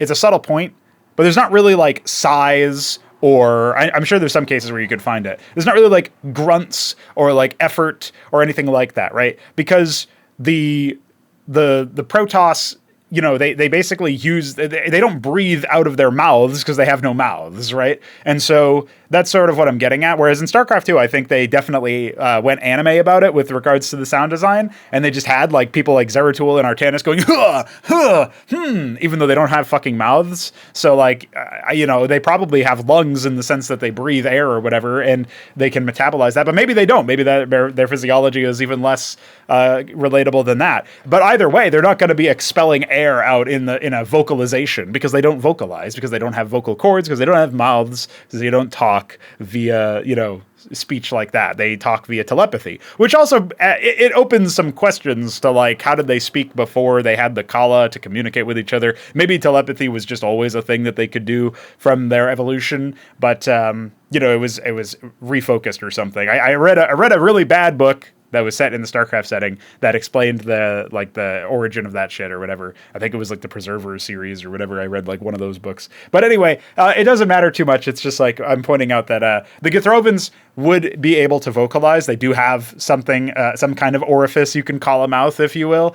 They don't feast off of fucking. They're not like plants per se. They worship the sun, but they are not. They don't. They're not the ones that are just like, yeah, let me just live in a cave forever with no natural light and still live, like some Protoss did, because XD, like the whole physiology is super competing with a bunch of different things that are contradictory in StarCraft setting. If you counter the books, if you count you count in like all of the lore from StarCraft 2 and stuff as well, and also the way that they're presented, right? So, yeah, the Githrovans will be able to vocalize, although their vocalizations are probably going to be pretty terrifying. Like, they're not really creatures that can speak, obviously, like, verbally speak the languages of the other races. Like, there is a galactic common or whatever, but there's not going to be like, the Githrovans don't speak that. They're the voices or the sounds that they make with their actual speaking orifices are going to be probably pretty nasty sounding, or like scary sounding, like a great beast in a forest or something. Whereas when they're talking to you, they're going to sound, somewhat similar to how I write Protoss, which is a little bit different than how Protoss are written and handled in StarCraft anyway. But I do tend to make them a little bit more ponderous and thoughtful and stuff. So there's definitely going to be that going on. And I feel like I'll take some of the samples that I've used from the Protoss voice mixing that I've done over the years. I'll definitely be taking hints from that, but I'll have some way to make it sound a bit different. For example, I don't think the Githrovans are going to have like the Draconian voice processing where they're in a shell or whatever, and it's like filtered out through interference via signal. I'm not sure what kind of processing I'll do when they're speaking, they're communicating via technology as opposed to their telepathy. But I think I'll have a chance to experiment with that with the Escozi, actually, when we were adding them to StarCraft, to Cosmonarchy. The Escozi are going to have a very guttural sounding, like snappy, short-tempered kind of voice, and they'll sound less snappy and short-tempered when they're speaking. So there'll be an interesting. There will be a comparison there because obviously the Githrovan, they don't talk at all. They don't speak really. They vocalize in some fucking unknowable language or whatever. And so, yeah, that's a little bit different. But the Githrovan will obviously sound very calming and soothing and like attempting to find a way to, respect, conflict or whatever. To de-escalate and all that stuff. So there's that for sure. The Ember Seed obviously has many different sub-factions or races, right? Member nations. And so there's the Retans, which are going to sound, I guess you could probably say that they sound similar to humans. In fact, we're thinking about like, let's actually get Antikythera online and then just remake Cosmonarchy in it after all, which is one of the original things we had as an idea, except we're going to have it be like an actual game and, the Terrans will be renamed and the Zerg will be renamed and the Protoss will be renamed. What are we going to do? One of the things I thought of was, well, actually, let's just make it so that the Retans are a faction, like that they're the Terrans, the Terran replacement of the Retans, because they're probably something that you could say would be like it would make more sense with the scale of operation that you've got that it's Retans, because they multiply like crazy, they reproduce like crazy, but otherwise they're pretty similar to humans. Like they do have some different physiologies, but they're pretty similar, right? So they'd probably talk similar to humans, maybe slightly lower pitched than humans' voices, but not so significant. As I mentioned, Keltar will be more guttural, and then the Escozi will be like more like grating and snarly, and stuff like that, right? So that's actually fairly typical of how lizard people are depicted. So just imagine that with like the Warhammer 40k Vox filters and stuff, because that's probably like the initial pitch I would have for the Iscosi, and we'll see what I want to change about their exact depiction and stuff over time, right? And then we have some of the other ones, like the Pr0. The Pr0 are weird. They're going to be like really, they're going to be much higher pitched and very like, for lack of a better term, like windy, like they're maybe a little bit musical or something, where they're gonna talk like this a little bit. Like there's gonna be a little bit of like a flow to their speech that they don't really breathe in the middle of their sentences. So that's gonna be an interesting challenge to make them work as a voice actor myself, because they're probably going to have some. I'm going to have to make it not annoying and not grating on the listener, but also very much different. And so we'll see about like how we define their race. The example I just gave off the dome was not super accurate to what it will actually end up being, but the idea of like you're never not vocalizing, like. There's no, even when I'm not breathing in the middle of a sentence, there's still a pause between each syllable a little bit. And like the syllables don't exactly flow directly into each other in the way that when you're singing, there is a little bit of a difference there. Or if you think about like opera, like the fact that it's just like the notes until the breathe in, right? It's like if there was no breathe in and it was all notes flowing into each other, that's sort of how the Pr0 are supposed to talk. I'll see how accurate I can make that depiction in practice, but that was my initial thought for them. And then, yeah, I mean, there's obviously more like the Tatarans and stuff. The Tatarans are probably going to speak psionically predominantly, but they kind of just like, they conserve as much effort as they can when it comes to any sort of thing that they do. So they end up talking very brusquely, very short, very like, you know, bluntly, I guess. And so that'll be interesting. The Makrodas, obviously, they speak psionically or psychically, I guess, as well. The Psychora communications will be mostly to each other. When they want to communicate to another member of another race, there has to be like a whole process by which they establish contact.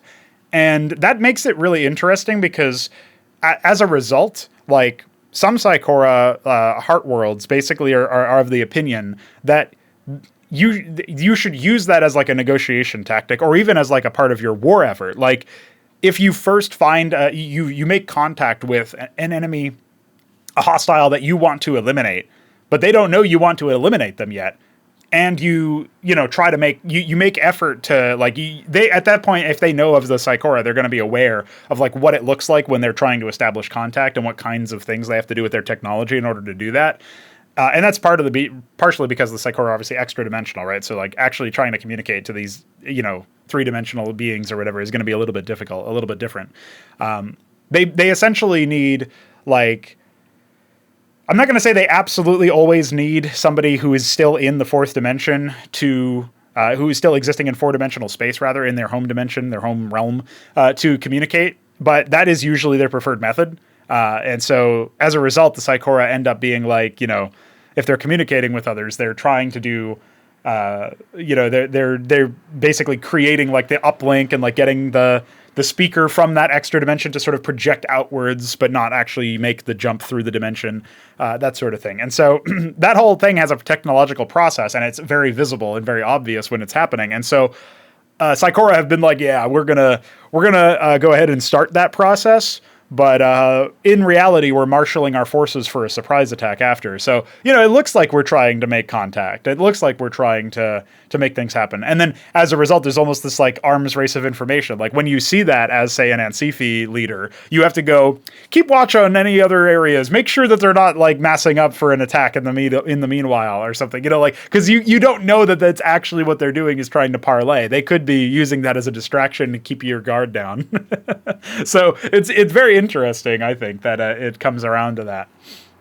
And then, the Makrodas, they speak psionically for the most part, and their ability to, they kind of have something similar to, like, if you think about it, this is a relevant comparison because I've been playing D&D lately, and D&D has illusion magic, and in illusion magic, you can basically project like a voice or a sound or whatever.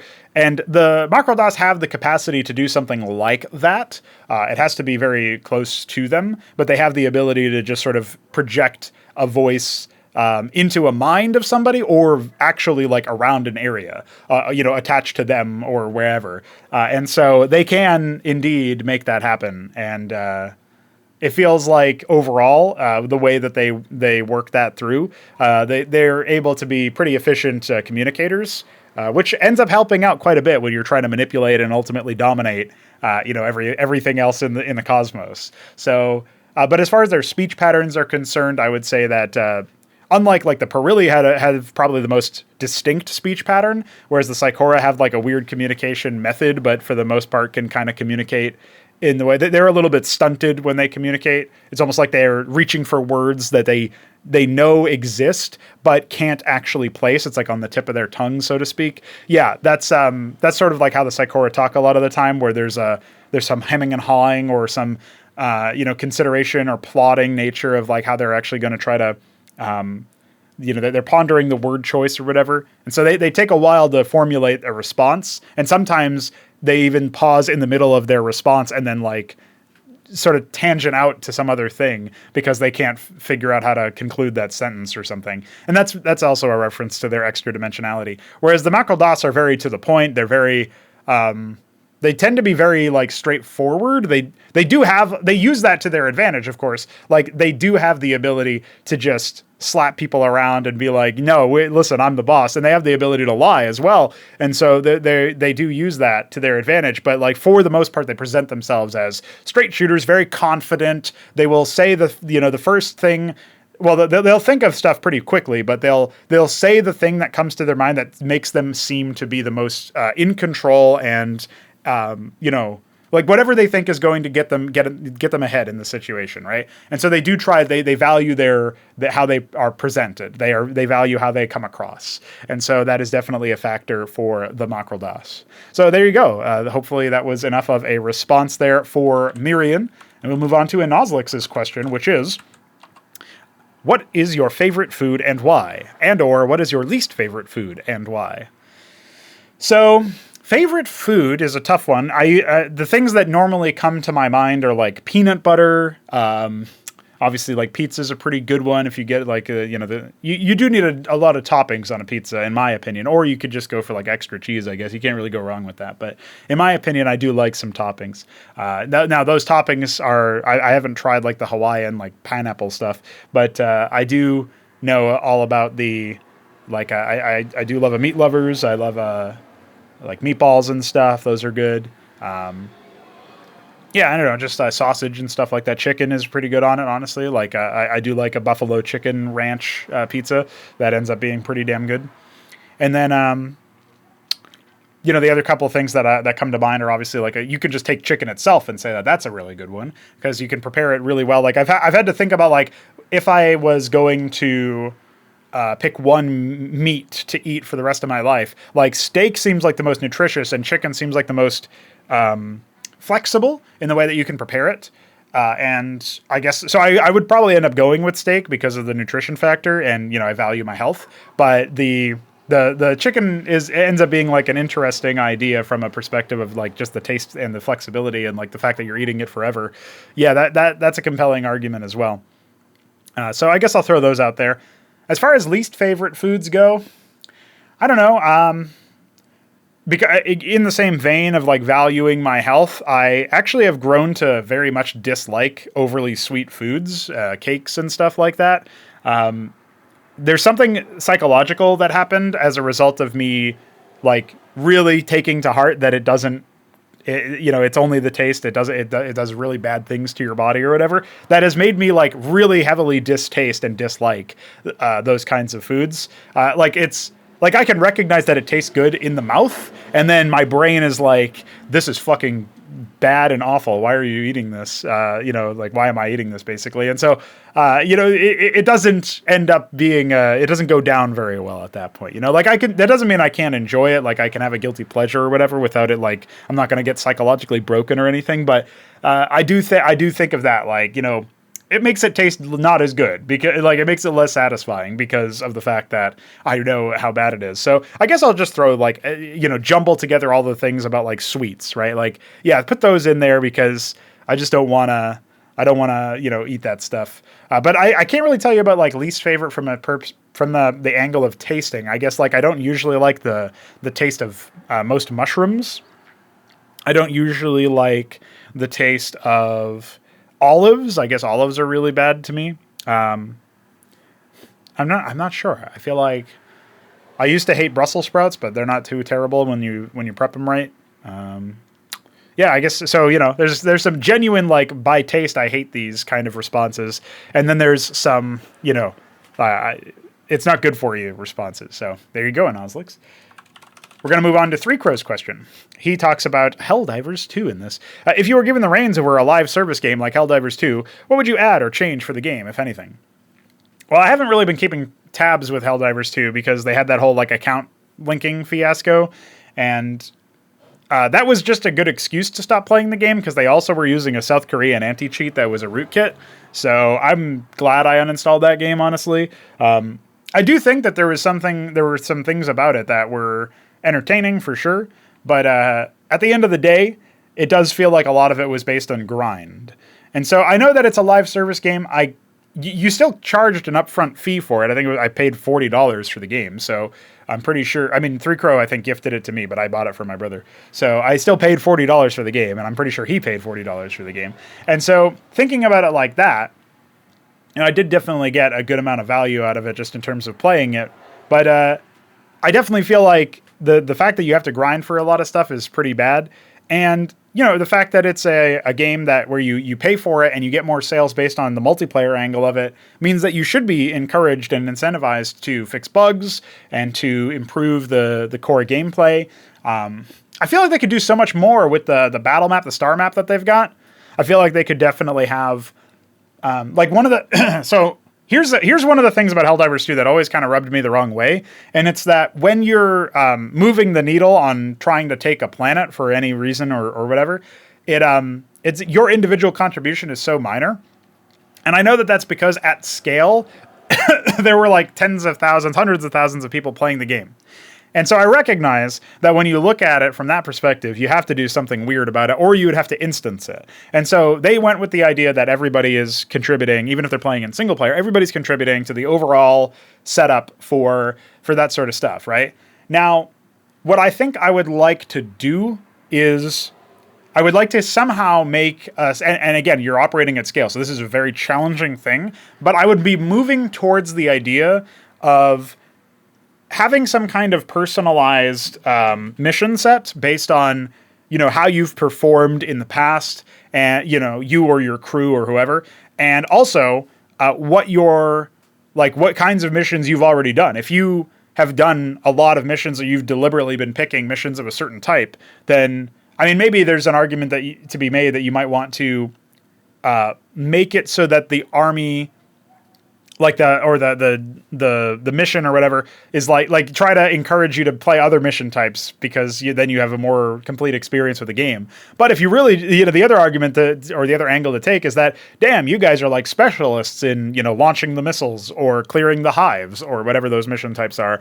So let's just say that there's going to be a really tough one that you specifically have been requested for, and then there's going to be something special about that mission, not just the fact that it's difficult, but the fact that, if you make it happen, then that'll be a linchpin, like a whole percentage point of jump or something like, I don't know what it would be, but like a significant percentage of, taking it over so that the battle feels like it has genuine, significant consequence. And it becomes like, maybe it wouldn't, another angle to take is that it wouldn't be a 4-player version. And this is where I don't know if Helldivers 2 has the tech for this, but it would be really cool if it didn't go up to 4 players. It went up to like 16, and we just picked like the best performing players or teams and said, hey, you guys are really good at this kind of mission. So I need you, we need you to come together for a massive operation, a full-blown assault. And you'd still be in like whatever sub-team that you were in. So that would be for the sake of like, sending in reinforcements or whatever. But it would basically be like a big scale battle, like a big team battle thing or whatever. And you'd be assaulting like these Omega hives, these enormous things that had a lot of not Zerg in them and stuff like that, right? And so... and maybe there would be some kind of counter push from the not Zerg as well. Like, whatever those creatures are, they'd be able to, they might try to move in on your positions. And so it would turn into something kind of like, I guess Star Wars Battlefront or whatever has this stuff too, where it's like a tug and pull, a push and pull, a tug of war type deal. That's like a completely different mission type, would require new maps, would require, technical infrastructure. I'm not sure that the game can support for being able to have 16 players in the game or whatever. But maybe we could still do something like that for 4 players without the extra player count, because that does really heavily potentially impact like performance of the network in the game. Maybe we could at the very least say, there's a new battle map type that only comes up as like for those who are specializing in a certain mission, and it is that like tug of war thing, or it is that like high difficulty version or whatever. So I'm not really 100% sure how feasible stuff like that would be, but I would want to make it so that it feels more personalized and less, I guess, just like when you hit really massive scale, you lose individuality, and that's something I've been trying to make sure we don't arrive at for Cosmonarchy. Something I criticize about Total Annihilation and similar games like Planetary Annihilation or Supreme Commander and stuff like that. Like even Beyond All Reason, I think has a little bit of this. I know that there's some other games that also have similar styles to them, which is like you're controlling triangles or whatever. And it's like, yeah, that's not very exciting to me though. So lacking the individuality and lacking the spectacle, I feel like is a big deal. And even though you have the individuality, the intimacy of playing in a group of up to 4 or just solo or whatever, and you're like a single guy on a battlefield, trying to complete a mission, even though you have that stuff, right?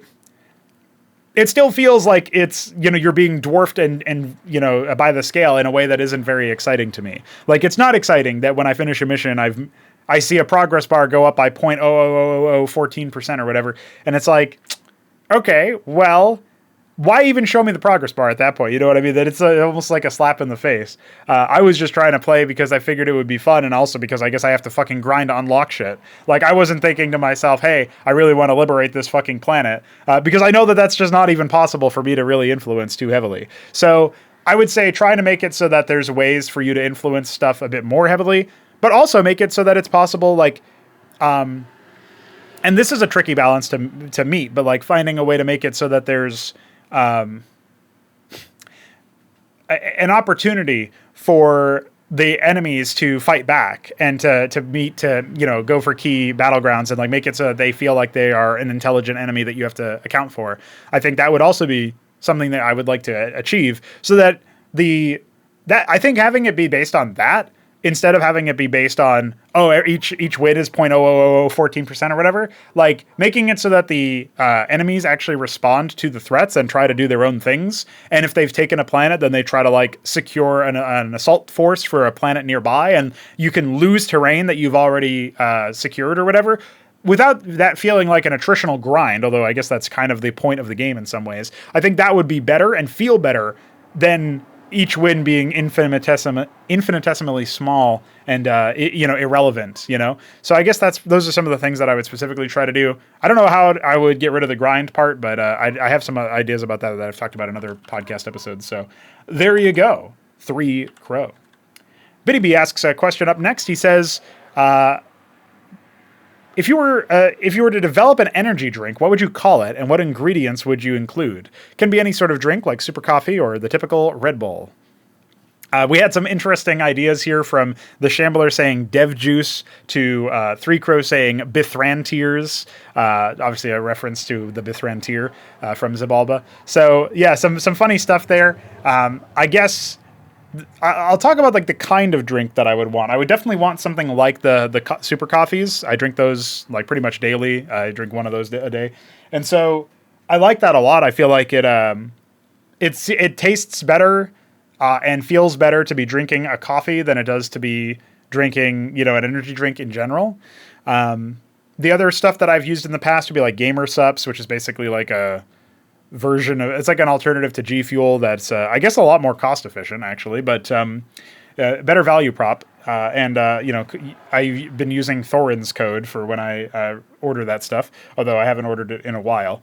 And yeah, I've also tried like the Celsius powder. I've obviously tried like the Liquid IV stuff, although I haven't tried their energy version because it has sugar in it. And I'm trying to avoid that if I can. Or minimize it. It's impossible to avoid it in America, unfortunately, because they put sugar in the fucking bread here. But, there is such a thing as, making sure it's not too high in volume or whatever.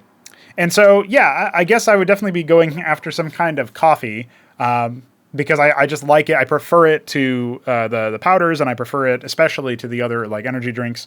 I would say that that doesn't mean that I don't sometimes enjoy like a C4 or a Monster or whatever when I occasionally decide to get an energy drink instead, or when they're out of coffee or whatever, then those are some of the things that I'll sometimes do. And sometimes I do have like a hot coffee instead of basically might as well be an iced coffee without the ice, which is what the super coffee stuff feels like. So yeah, I guess I would probably be trying to do something like that. There'd probably be something related to crows. So what would I call it? Like the name is definitely the best one there. But as far as like ingredients to include, I do think that when you pair L-theanine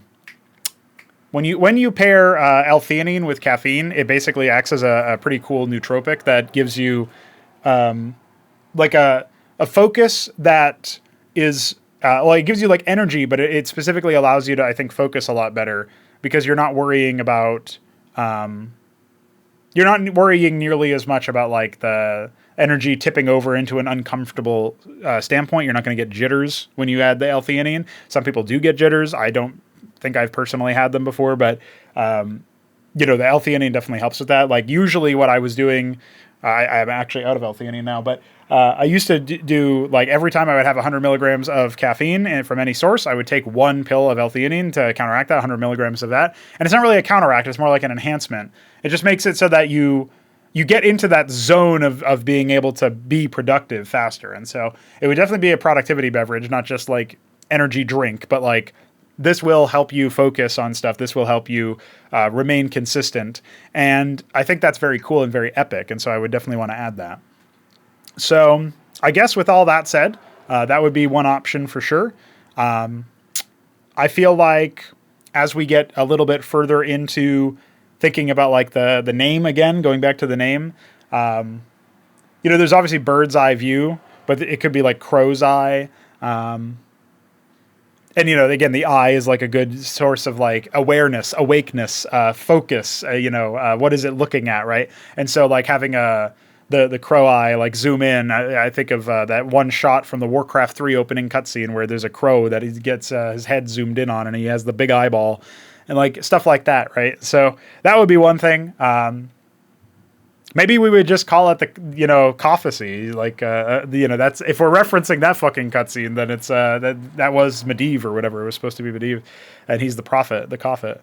No, I guess, crow's eye would probably be the drink, and, it would be like, the tagline could be like, zoom in on what's important or something like that, or maybe like,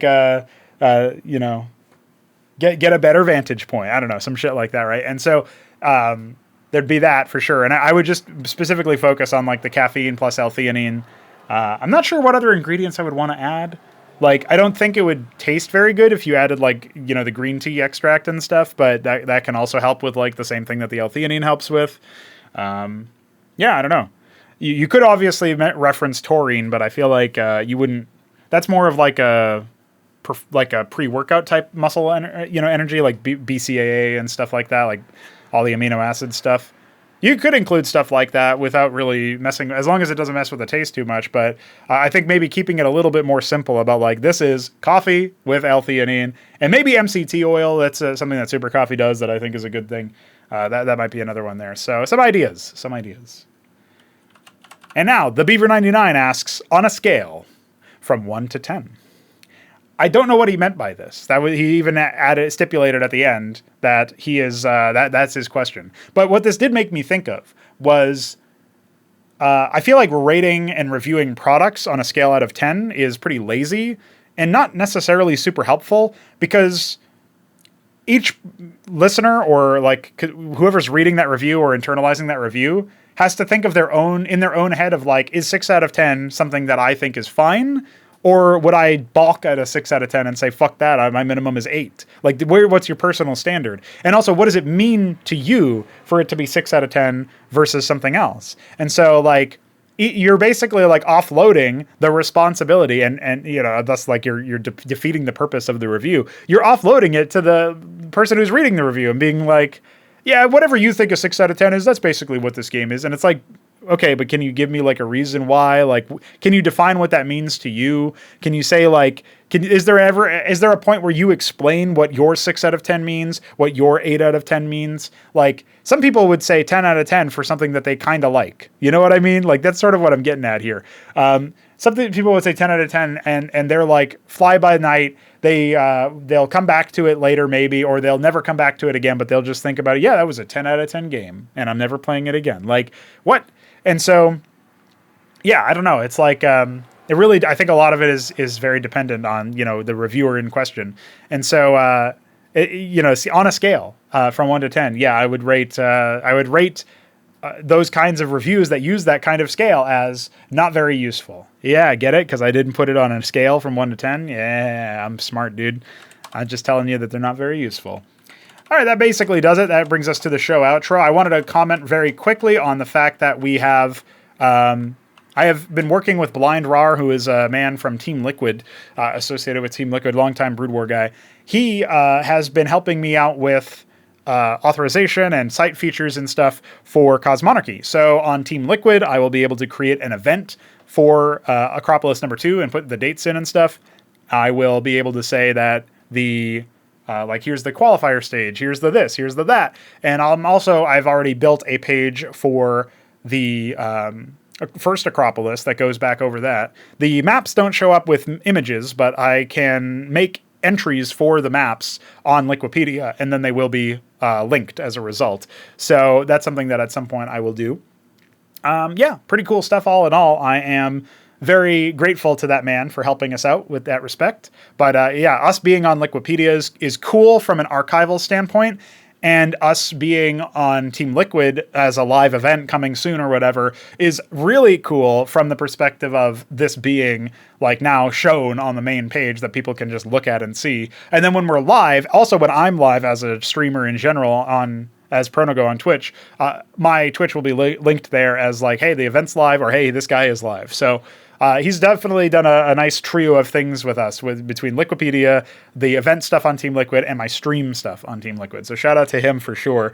I do appreciate the help there. And yeah, it's just one step closer to making it, you know, Acropolis and Cosmonarchy overall seeming quite epic and quite, shall we say, official, I guess, to some degree. It does have an aura of like, wow, this is official because it's on Liquipedia. To me, personally, because I've used Liquipedia for years as a research assistant for Brood War and Counter-Strike. So being able to look at it and say, damn, we've got a Liquipedia page. And, you know, seeing the results of like the group stage and the playoffs listed in the overall setup here for like on the page itself is really cool. So I'll drop a link to the Liquipedia page in the description of this video so you can check it to yourself. But definitely keep tabs on that. Definitely check it out. And just one more thing that's epic about Cosmonarchy. GG, boys.